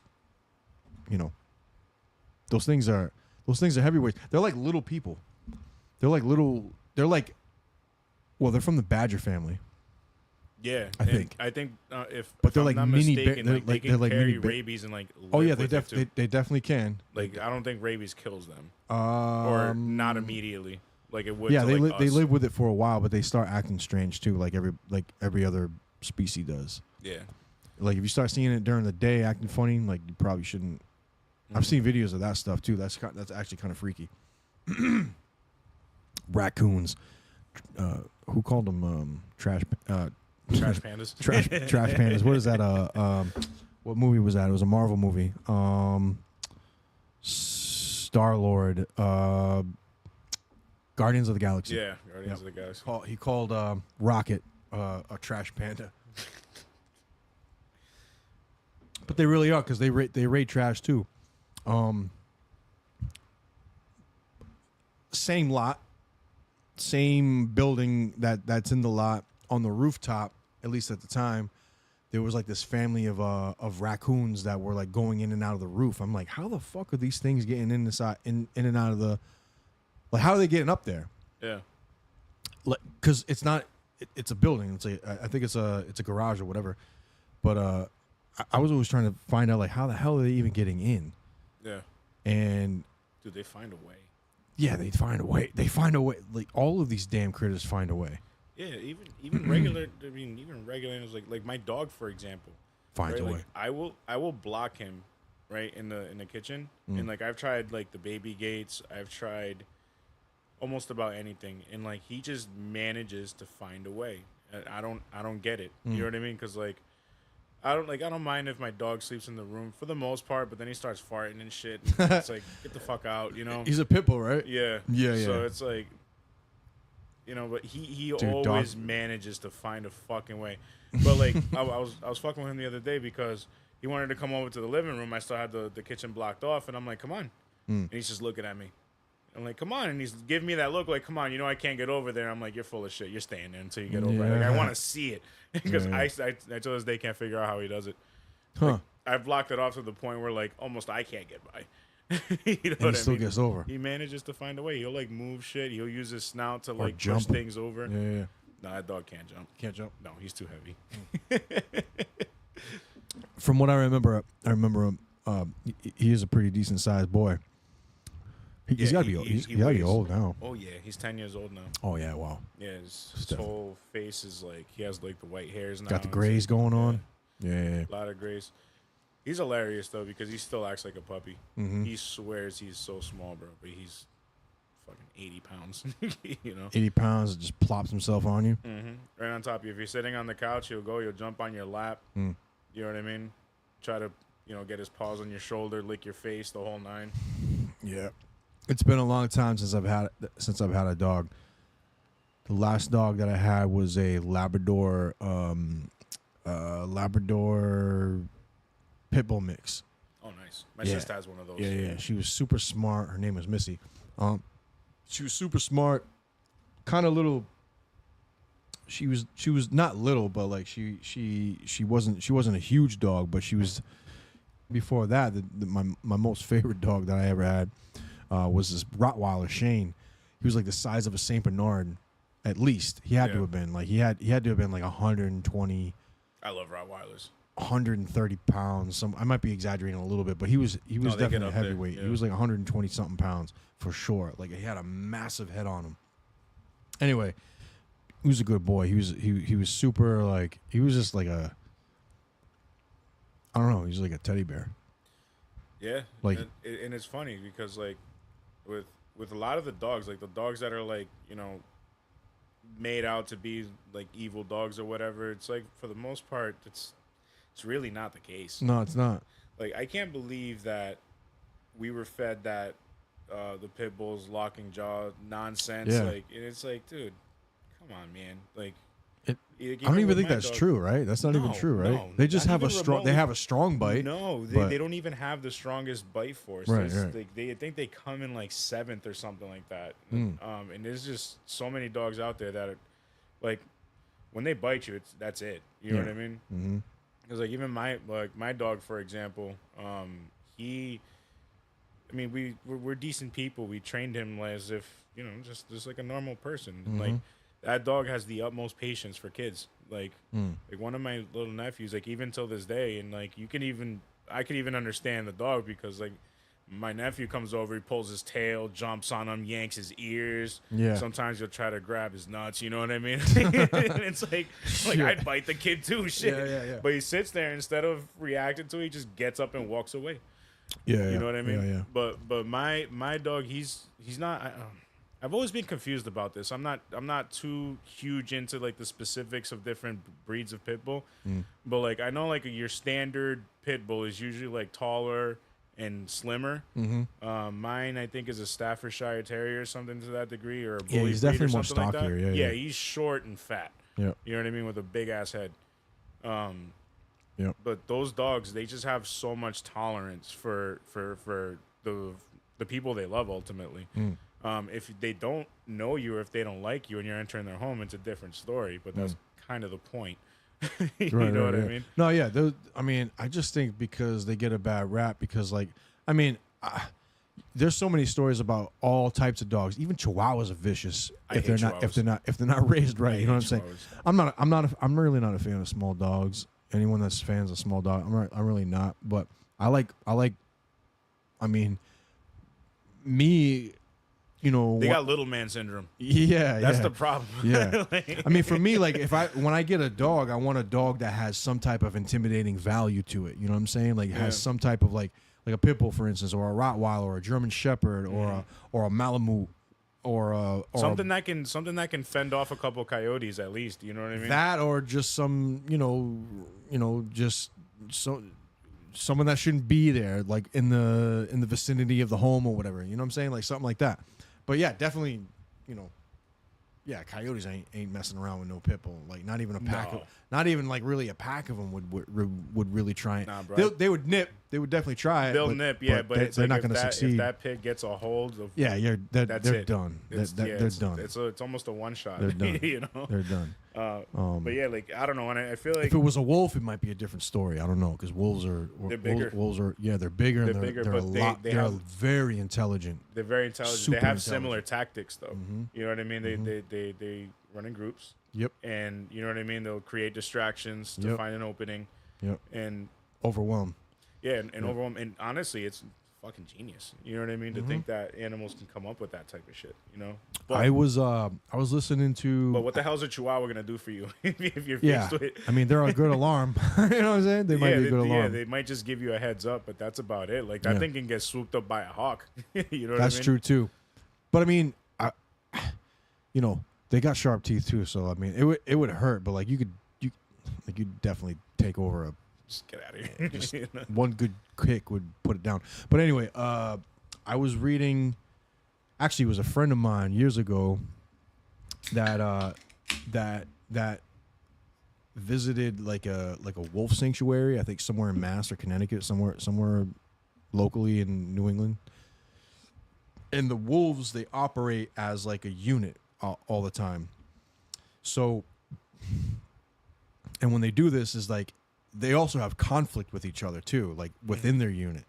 So if say an alpha and an alpha or whatever, I don't know how, if there's a conflict between two wolves that are going on, and you know it pretty much leaves them vulnerable when this is happening, right? So the others would position themselves to make sure that they can be lookouts for any incoming threats that could take the opportunity on the conflict that's going on, that's leaving them vulnerable. So what they're doing is that they allow these two to dispute whatever they're disputing, and the rest are making sure that nothing is going to come in and make it and take an opportunity to to have an opportunity on that threat that's happening. And when I look at like certain like documentaries or like not national, what is it, Discovery, and then there's National Geographic. National Geographic, and then I watched other documentaries about wolves specifically. They're super intelligent. Like they're not, dude. I love the they're wolf. like it's impressive. It's super impressive. They're otherworldly intelligent though. It's not like when you come across an animal, it's like, oh, you could do a couple tricks and all that stuff. No, these things are like very strategic on what they do. Like if you're alone in World War II, they're responsible for taking out Russian soldiers. Russia and Germany had to have a temporary ceasefire during World War II because wolves were taking out Russian soldiers and German soldiers at the same time. Damn. Military men with machine guns. You know what I'm saying? Like taking them out. I'm like, how does that happen? Yeah. Because they stalk you and to make sure. There's also like documentation of stories of people like in Alaska. I don't know, maybe Alaska, definitely Canada, about wolves like stalking, and they're just trying to see how weak you become or whatever, and they're just. And then when they come in that pack and they overwhelm you, they'll definitely overwhelm 100%. any human. 100%. If you're not armed, if it's like one or two, I mean, you might have a chance. You might be able to scave them off, but for how long? Right. And the because thing they're not a small animal either. You can't back down against those things. No. You know what's crazy though is that I don't know why I'm just now learning this, but like apparently if you see a polar bear, it's already too late. Yeah, you're definitely dead. Yeah, like I mean, if you can't get like no, you're high not ground. getting away from it at all, because it turns out that the polar bear can smell you from so far away. Like that thing's been thinking about eating you for days. Wow. Yeah, so like if you're hiking out in those areas and you catch a glimpse of that polar bear, it's been following you. That's sent for days. Wow. Yeah, so no it's like shit. you're done, dude, and you're not outrunning it. That makes you're sense not outpowering it. Oh no, you're not. You're definitely not. You're definitely if not you're not overpowering armed, that. you are toast. There's no way you're fighting a. There's no way you're. You know can't how even they- fight off a black bear. Right. You know what I'm saying? A black bear would demolish anybody. I don't care how strong you are. They would. The size of their paws, dude. Dude, this is size. It's like yeah, one just- swipe, you're done. gone. You're a just goner. dead. That thing's and not ripping through not everything. only that, dude. Like they know where to bite. They know where to go. Yeah. It's like their instinct, but it's like if you think about That's like scary, man. A they say polar that bear. the polar bear is the worst one you can run into. Because it's been following your scent for days. Yeah. It's like, I'm gonna get this one. Yeah. This and it's like that's it. Like you're their meal. That's it. it You're smells fucking like a done sweet for. human. That's crazy. That's actually well, it makes sense too, because like they live out in these Arctic Yeah, Arctic.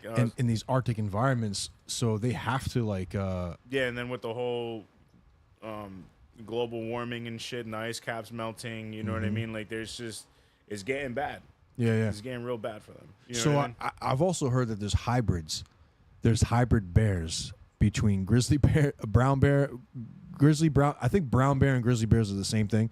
But anyway, and polar bears from Canada and Alaska where they're mating, That's fucking terrifying. and they're called growler bears. I'm all set. They're called growler bears, or they're called like I don't know if the other way works, but it's a grizzly bear and a polar bear mixture, Yeah, no. and that's like they're about to recreate the short-faced bear, which was city rabbits. The short-faced bear was like I don't know, like right before the Ice Age, and it was a 12-foot or 14-foot tall bear, like at least twice the size of a polar bear. Massive animal. Like, how do you fight something like that comes at you? And during that time, people had like what, spears and stone axes. Like, what the? How are you gonna fight something like that? You can't. Yeah, like, what there's do you no even way. do You're dead. against Like, that? once you Like, see it, it's like, okay, all right, that's it. Yeah, it's like, what do? You know what I mean, I would try, but if that's the last thing you could do, yeah, I mean, we still got time. Uh, You got to leave 8:30, 9. yeah, we could do All like right. 8:45. Yeah, like another Okay, 20 minutes. all right, yeah, we're good. But yeah, so that's like a new species that's coming about is grizzly and polar bear, and that's because like what you said, that what you remind me of was the ice cap, quote unquote global warming. Yeah. It's just Earth changes, but yeah, it's between like I think Alaska has polar bears, right? Am I correct on that? I don't think so. I think Because it's from out. I want to say because Canada has an abundant population of grizzly bear. yeah. And- I don't know where polar bears like. Hold on, I'm googling it right now. I thought Polar it was bears more like- in Alaska. Let's see. Yes, it says yes. According to AI Google, polar bears are found in Alaska where there are two populations: southern Beaufort Sea and the Chukchi Sea. Guess who's not going to Alaska? Yeah. I mean, I want to go to Alaska with nothing less than an AR-15. Because I mean, how do you survive something? I'm not going to do it with a lever action. Nope. I wouldn't want to go and I wouldn't want to kill a polar bear, but I certainly I wouldn't want to get between me and nothing else. Yeah, no, what I I'm mean? all set. And you know what's crazy too is I was actually because we were talking about boar earlier, it reminded me of this video, like these whole like these people where they're like, oh, you don't need high capacity magazines and things like that, but it's like, dude, I saw this one video where this group of people were getting attacked by a group of wild boar. Yeah, and it's like they kill people. Yeah, and it's like, what are you gonna do against that? What do you mean you don't need 30 rounds? It's like. No, You know what I'm saying? Like in those situations, like that's exactly why these things exist. You know, wild boars they kill people like all the they do. time. Like you definitely don't want to get between like a full grown one or whatever. They just they don't maul you, but they have those tusks and they just tear you apart. They bite and everything. They'll eat like you. if they come They'll out, actually eat the they'll eat anything. person. Yeah, They'll eat anything. Pigs. It's crazy. Pigs, boar, yeah. Pigs will eat people. It's fucked up, man. So I mean, I guess like you said, like it's a life cycle. Yeah. It is what it is. You fall in a pig pen. It's like for. It's one of those things. It's like kill or be killed. You know what I mean? And a lot of people that fucking cry and whine about a lot of shit are gonna be killed. Yeah. You know what I mean? And obviously, like even myself, like obviously, I just had like 2 back-to-back surgeries, so I'm not in the best physical shape. You know what I mean? But it's like if that stuff worries you, that's kind of where you gotta be. You know what I mean? You gotta be strong in your mind and strong in your body if those are the things that concern you. Yeah. You know what I mean? Because obviously everybody's different at the end of the day. Because Like I feel like more recently I haven't been trying to tie into too many like conspiracy type things, because it's like at the end of the day, it's at least for our generation, how many times was the world supposed to fucking end already? You know what I mean? So like when the solar eclipse happened, everybody was losing their fucking minds, just like back in 2012, and it was almost like a repeat of that. And like, you know, people go on, now that we have social media, they jump on there and for clout more than anything. God. It's the end of the world. It's gonna align, and it's a message from the God and the stars and the this and the that. And I'm like, is it though? Yeah. You know what I mean? Because hey, here we are. Can you imagine if I would have lost my shit and like not made my car payment? You know what I mean? Like, or stupid shit like that. You know, because I need to hoard up all these canned foods and things. You know what I mean? And I would have just completely lost my shit. It's like that's what they're trying to get you to do. But and it sucks because not a lot of people, or I want to say a lot of people do, but there are people out there that they truly get they truly do get scared. You know what I mean? Because there's a lot of it's fear mongering, and you know what I mean. And it's so fucking stupid. It's so fucking stupid because I talked to a few people that like were losing their fucking minds, and I told them like, dude, if you're that scared, just get right with God, man. Because at the end of the day, if something like that happens, there's nothing that you're gonna be able to do to stop it. Right. You know what I mean? I looked at it like you perfectly said too. Like get right. Like if you're really that scared, get right with God, because. And once you get in the position of like getting right with God, getting right with Source and Creator and all that stuff, you really have nothing else to fear, because it is You're not what scared of nothing. You don't have to be. You know what I'm saying? You legitimately don't have to be fearful of any of that. Yeah, now, you start looking forward to the day. You know what I mean? Not looking forward to it in the sense I can't wait to die, but it's like if it happens, it happens. I say to people like this sometimes, like a lot of the things that the world is witnessing, a lot of the, you know, America falling, because we're seeing it fall. She's gonna fall. America's gonna fall completely entirely, right? Yeah. The world itself is gonna fall completely entirely. It's already fallen. The world has already fallen for almost since its inception. Since you know, if you want to go into the biblical aspect of whatever, original sin and all that stuff, but we live in a fallen world. So yeah, going back to what you said. The eclipse and stuff, I look at it like this: like any sign that humanity is able to witness, the stars, the moon, the sun, the earth doing whatever these changes are, it's all signs from Creator. It's all happening because it's all in unison, because I don't find these things to be omens personally. No, I think that there's signs to be like, because it says biblically, and I'm not quoting directly, I'm paraphrasing from scripture, but there will be signs. You know what I'm saying? There will be signs, and you will know the season and all that stuff. And as long as you're able to understand that, yeah, okay, you see the devil work, you see the devil doing his thing, the devil thing and whatever, and the world is becoming what the world is becoming, but that doesn't have to be you. You don't have to be a part of this. You may be living within it, but you don't have to be a part of it. Like one of my biggest things, because all right, I saw this one video, it really bothered me, like to the core, and you know what I mean, because a few people approached me with the same video, and it was a video of this lady.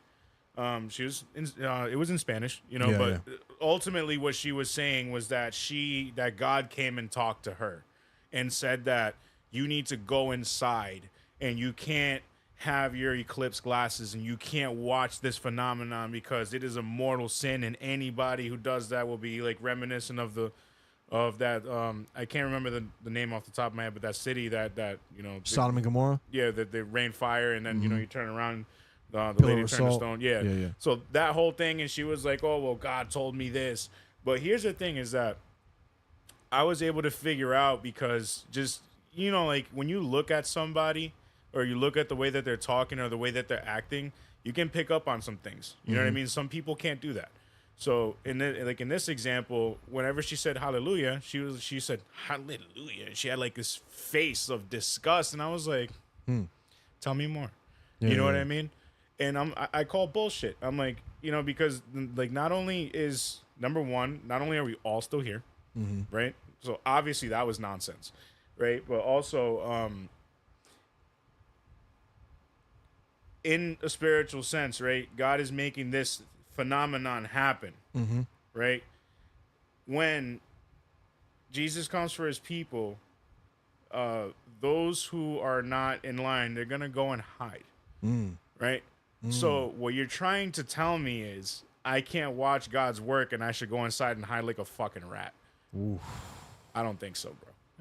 You know what I mean? Like I don't think so. Yeah. I don't approve of that. Well, not that I don't approve of it. It's not my fucking job to approve of shit. But like, Right. Like don't keep me away from the work and majesty of God's work. Yeah. Like, I'm gonna watch it. Like, what do you mean I'm not? I shouldn't watch what? Because you fucking said so? Because you want some fucking likes, or you know what I mean? You're putting out clickbait. Like, come on, man. It's too fucking easy. It's too easy for these people to spread nonsense, and it's disgusting. I think things like that, like, so when you learn more, like what I've learned personally, and there's been things I've been involved in and that I never thought that I would involve myself in, just to learn more about, you know, the Word of God or whatever, or being closer to God, and just having a much more broader sense of what it is that we're actually dealing with, you know what I'm saying? And not that I'm dealing with, he's actually dealing with us. Right. And, you know what I'm saying? But to get to what you're saying is that I beware of false prophets. Yeah. It's said biblically. It not only is it said biblically, I think it is a common thing to be aware of people who are saying things that, like, you have to use discernment. Yeah, and if it doesn't align, 100%. and if it doesn't align with a certain aspect, then like maybe that's off. And if even if it feels off, like maybe you have to just do some more research to find out, like, okay, maybe it could be legit or not. But someone saying like, oh, you know, the world's gonna end. Nobody knows when the world's gonna end. Now, do we know that maybe the season is upon us? Sure. Yeah, absolutely. Because we see the signs, right? But the season's been upon us for a few thousand years. Just to be fair, just to be fair about that, dude. In our lifetime alone, the season's been upon us. You know what I'm saying? I do think we're close. I think we're so damn I think close. We're dangerously close. But I also don't even think that our kids will see it. Yeah, I mean, obviously, I'm nobody to say, but I don't know. It's still, like, I mean, Yeah. Now, granted, I will say over the past like 10, 15 years, things have accelerated dramatically. Yeah. Where we're like, yeah, we're definitely headed down the wrong direction.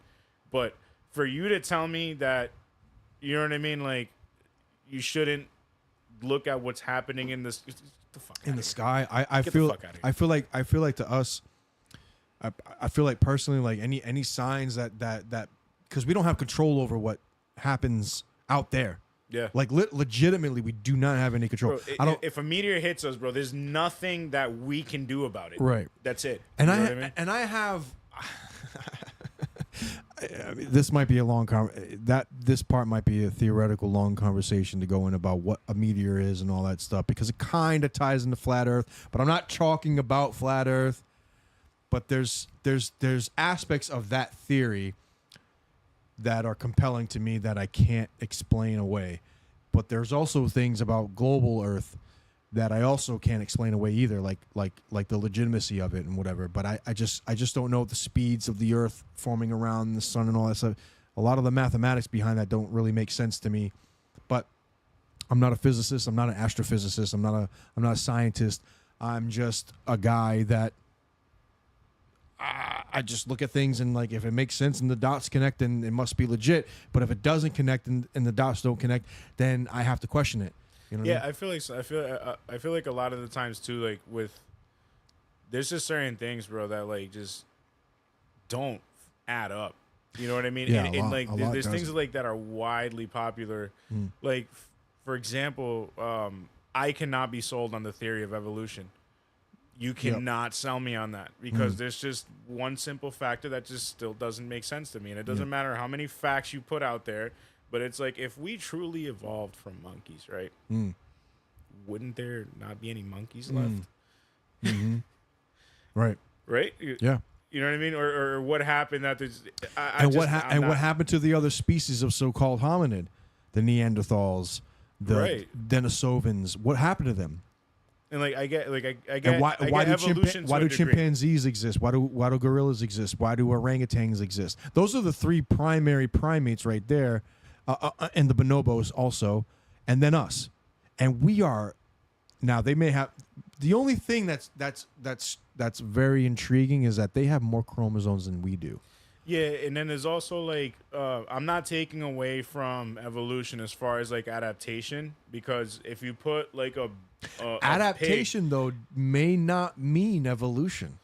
I would right. That's so if you so think you're about good. it though, that's a good argument right there. If you too. think about it, like there was this story, I can't remember where I heard it, but there was a pig and they essentially they put a tracker on it and they let it out in the wild, and when they found it, it became a boar. Boar, yeah, dude. You know, so That it's is- like that is 100% fact. Anybody go out there and Google that, research it, whatever.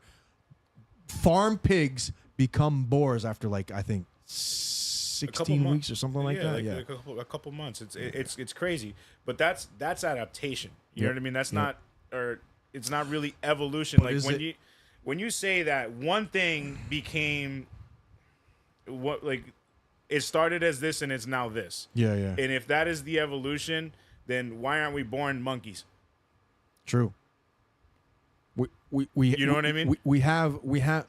See, the thing is that we have so much similarities, but our DNA has similarities to dolphins. Our DNA has similarities to dogs, Right. wolves, bears, elephants. It's like I'm pretty sure a dolphin is the only other species that has intercourse for pleasure. Yeah, I think You know what I mean? And bonobos, which they're a subgroup of chimpanzees. They're less violent, but they're actually they're like more. They are the sweeter version of chimpanzees. But Yeah. but bonobos, they actually have sex for pleasure. Yeah. Apparently, from whatever Yeah, and discovery. again, I'm no fucking like. Just No, like but it's I'm just odd. a guy. You know It's what I mean? odd. But it's like sometimes sometimes you think about shit or like Is like, that not an odd thing though? Like It is. like we always thought. Like I always thought like it was exclusive to human beings. It's not. At least dolphins. You're correct. At least dolphins and at least bonobos. Bonobo, which is a primate, it's a type of chimpanzee, I think, or they're related to chimpanzees rather. Are the only ones that do that. Yeah, like There's I really don't no know other if you- I don't species know on the planet that do that. against my will, right? Somebody explained to me the mating process for cats, and like, yeah, I understand. Like house cats or just regular cats. Okay. Apparently the female's reproductive organs, right? yeah. Upon penetration will clamp it. And all that screaming you hear is actually from the male cat. Oh, like Because it's in pain. agony.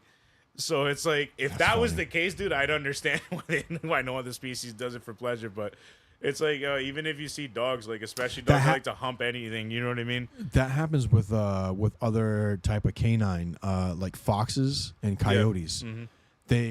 The female, I think the same process. They clamps down and they get stuck. Mm-hmm.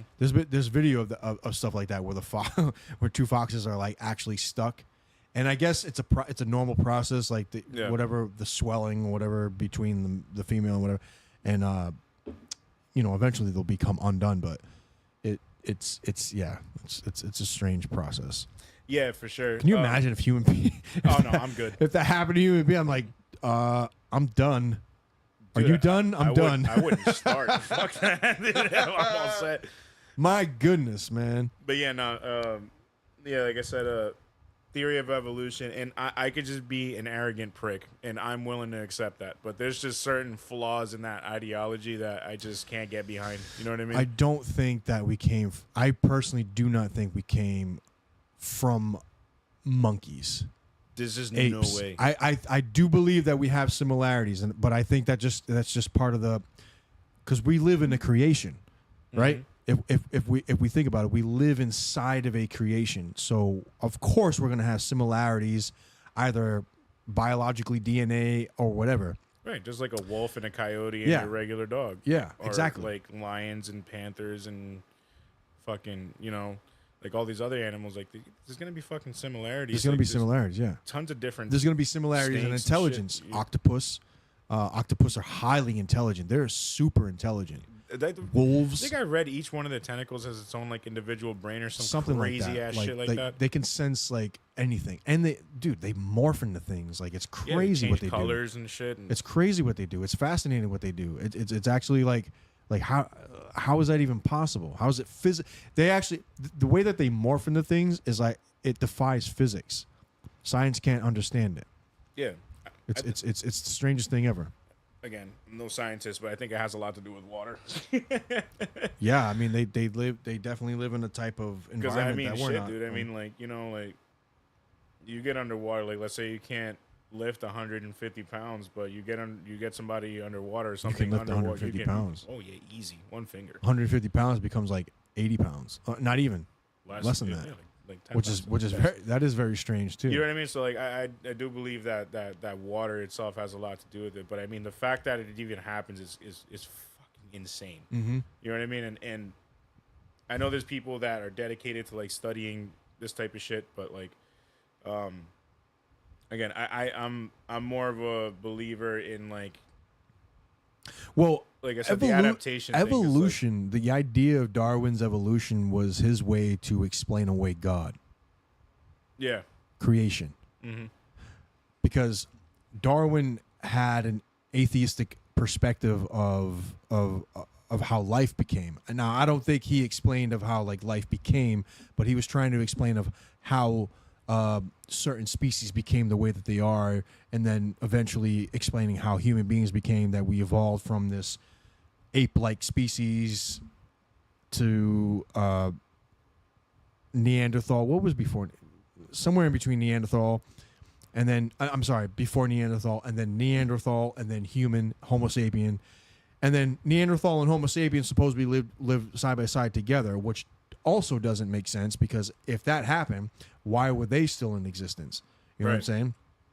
I think eventually we did probably wipe them out. I mean, if that's the case. Yeah, I mean, whatever that they were. We were probably more advanced at that point. Whatever that they were, but we just kind of just popped in, like just like that. I also don't think that every life form that exists today happened in separate sections of separate periods of life. Yeah. And people will argue this, but I do think there's evidence that humanity lived amongst dinosaurs, so-called 100%, thunder lizards, whatever. So there was actually this theory that I saw the other day, and you see how they always have like in the scriptures and things like that, or the behemoths, dragons, giant things like that. Mm-hmm. But dragons. If you think about even the land before time, look at the long neck. Mm-hmm. That pretty accurate. You know what I mean? Or at least if you were to explain, or if if a being that can only draw at this point, they they can't write, and so they draw these what is the hieroglyphs? Yeah, like cave drawings, hieroglyphs. Yeah. So like all that type of shit. It's like, oh, dragons. It's like could have been a dinosaur. Yeah. You know what I mean? Mm-hmm. And obviously it was perceived as whatever it was, because I mean, let's be honest. I mean, well, they're not detailed drawings either. I was reading and watching not too long ago is that the Tyrannosaurus Rex, you know how it has its short arms? They're now finding fossils that have imprints in the fossilization of wings, of like feathers, not wings, but feathers, indicating that there were wings, indicating that these small arms had wings. Yeah, they were like chickens. So right. So did these things fly? We don't know. I mean, it's possible. I don't know. I mean, something scary as fuck. Something that large. So something that large. We don't know. That's another thing too. Yeah. It was actually Victor that was telling me. But ostriches don't fly, do they? They don't fly, do they? No, I don't think they fly. But they have wings and they're large. So it could have been that situation. It could have been that type of situation. But apparently raptors were the size of chickens. Yes. And for And for whatever reason, they're it like was scaled up. They were just to make it scary. But in all honesty, bro, like those things running around at that size is more terrifying. Yeah, to me. I don't know, like, for sure it is.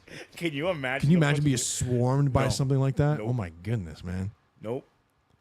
Yeah. The only way I wouldn't be terrified is if I had like one of those like Elon Musk like flamethrower things. You know, maybe just ward them off. But Yeah. no, that's terrifying. I think smaller creatures are more terrifying. Yeah, for sure. To a degree. Sharp teeth and claws, yeah. Yeah, I'm all set. That are just they can just swarm you. Yeah, We're at 8:45. cool. All right, so anything new coming out? Yeah. Beat wise or Yeah, so I'm actually I'm trying to figure out how exactly I want to do this, but so I've been posting beats yeah. recently over the past like week or so. Yeah. I'm trying to upload at least twice a week. Yeah. Realistically, if I wanted to, I could do like twice a day, but I don't want to like burn myself out. You know what I mean? So I have a lot of stuff that I'm putting out. I'm doing like kind of like a 2-part thing, right? Because I don't really want to rap anymore. It's not really my thing. It has been my thing for a few years, but I do have a really good compilation of songs that do need to hit the internet at some point. So what I think I'm gonna do is I'm going to have an album, like an EP version of this tape called Welcome to Rat Castle, which that's just what it's gonna be. And then there's gonna be Welcome to Rat Castle, the beat tape, Nice. which should consist of 30 to 40 beats. Hell yeah. So that's send some snippets over and I'll play it on here too. Yeah, absolutely, bro. I've uploaded some stuff to YouTube already. I've been putting some things on TikTok. TikTok seems to be the best Yeah. platform They like music. for that. It's definitely love so music. strange because I'm like, I've been on Facebook forever. This will do great. Dude, I've also managed to kick myself out of algorithms because I just post heinous shit. You know what I mean? That I'm sure Mark Zuckerberg nor his team likes. So Yep. it's like people None of like those us elites just love get it. None we- of those we- elites like it. Nope. So we just get kicked off to the side. But anyways, yeah. So I'm definitely looking forward to more the beat tape.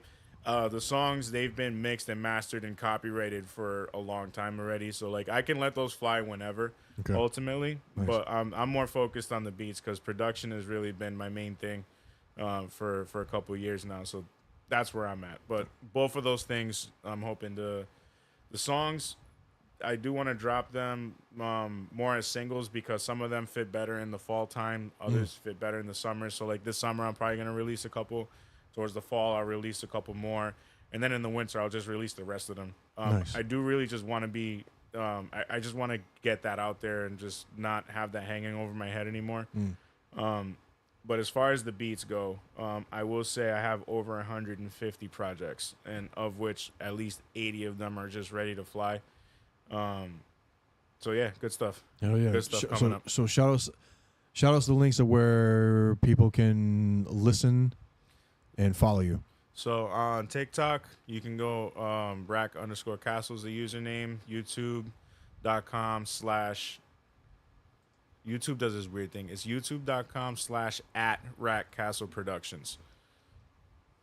YouTube what? youtube.com/ Yep. and then you have to do @ Yep. Rack Castle Productions.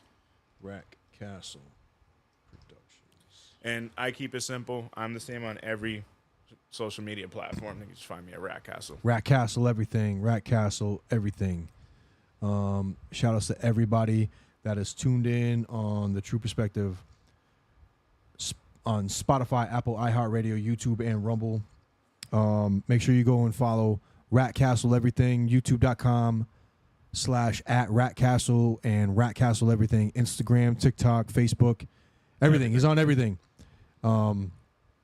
Appreciate you, brother, for coming out. Appreciate you for having me. And coming in here. And we have to do more of these and also, other things on the outside of this as well. Yeah, but for sure. definitely got to have you in here. And I'm going to have to, so, if I have your permission to do it for future episodes, I'll definitely play Yeah, whatever you want, all bro. your I stuff. can, I can cook you up a custom one for your own intro if you want. Whatever you want to do, man. Whatever I'm you with want to it. do. Well, I'm with it, brother. The production, I've been doing it at this point.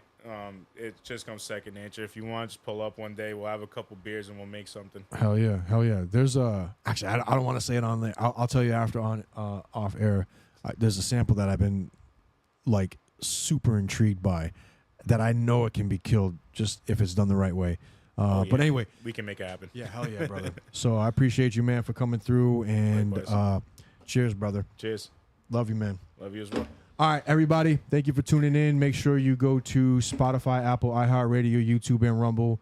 The Tru Perspective everything on those platforms. Spotify and Rumble are the main ones. Please go there. Please like, share, subscribe. And if you're generous and willing to donate, you can donate to Cash App, money sign, Tru Norseman Crafts, TRU Norseman Crafts. That's where all donations go through. Also, there's a store coming. The Tru Norseman Crafts are going to be showing up on there. A lot of things are happening. I appreciate y'all. I love y'all. And new episodes of The Tru Perspective are coming out very soon. So I appreciate y'all. And if you're listening to this transmission, you are the resistance. I love you. Thank you. Peace. Peace. You take the blue pill. The story ends. You wake up in your bed and believe whatever you want to believe. You take the red pill. You stay in Wonderland. And I show you how deep the rabbit hole goes. This is a struggle for the survival. Remember, all I'm offering is the truth, nothing more. And this will be our last chance to say. Trying to free your mind. It is this feeling that has brought you to me. At last. No judge in U.S. history has ever told somebody what they can and can't say. The whole purpose of the First Amendment is to keep the government the hell out of the business of speech. Many of us had to be brought to the brink. A lot of us here have called me I can only show you the door. to awaken others. You're the one that has to walk through it. Spreading a message. Something's happening, right? The world is changing every day. Civilization is weird. Time is coming. At the Train tipping. can't be stopped. And it's already here.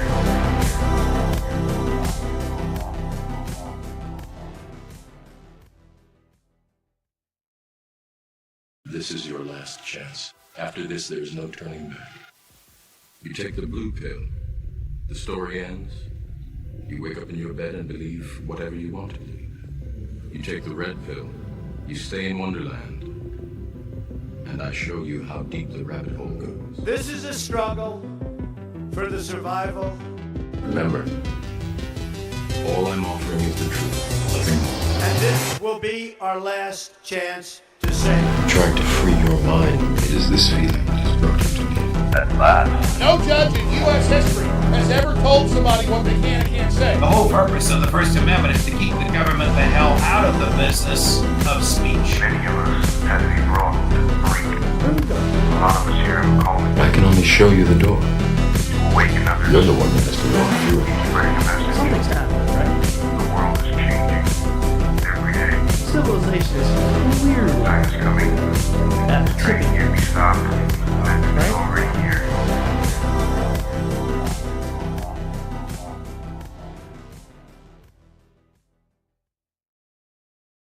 This is your last chance. After this, there is no turning back. You take the blue pill. The story ends. You wake up in your bed and believe whatever you want to believe. You take the red pill. You stay in Wonderland. And I show you how deep the rabbit hole goes. This is a struggle for the survival.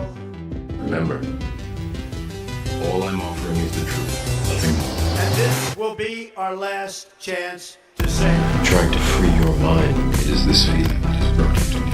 At last. No judge in U.S. history has ever told somebody what they can and can't say. The whole purpose of the First Amendment is to keep the government the hell out of the business of speech. Many of us had to be brought to the brink. A lot of us here have called me I can only show you the door. to awaken others. You're the one that has to walk through it. Spreading a message. Something's happening, right?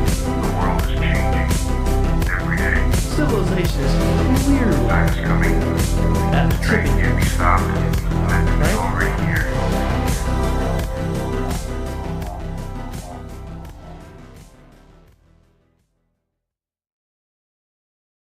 This is your last chance. After this, there is no turning back. You take the blue pill. The story ends. You wake up in your bed and believe whatever you want to believe. You take the red pill. You stay in Wonderland. And I show you how deep the rabbit hole goes. This is a struggle for the survival. Remember, all I'm offering is the truth, nothing more. And this will be our last chance to say.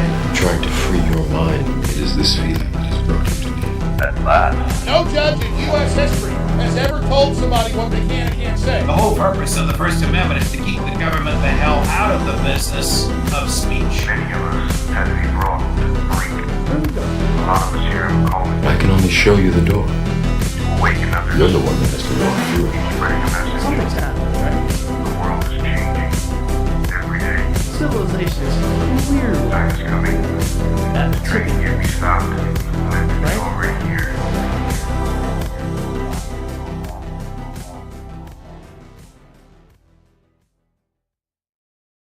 This is your last chance. After this, there is no turning back. You take the blue pill. The story ends. You wake up in your bed and believe whatever you want to believe. You take the red pill. You stay in Wonderland. And I show you how deep the rabbit hole goes. This is a struggle for the survival. Remember, all I'm offering is the truth, nothing more. And this will be our last chance to say. Trying to free your mind. It is this feeling that has brought you to me. At last. No judge in U.S. history has ever told somebody what they can and can't say. The whole purpose of the First Amendment is to keep the government the hell out of the business of speech. Many of us had to be brought to the brink. A lot of us here are calling I can only show you the door. to awaken others. You're the one that has to walk through it. Spreading a message. Something's happening, right? The world is changing every day. Civilization is weird.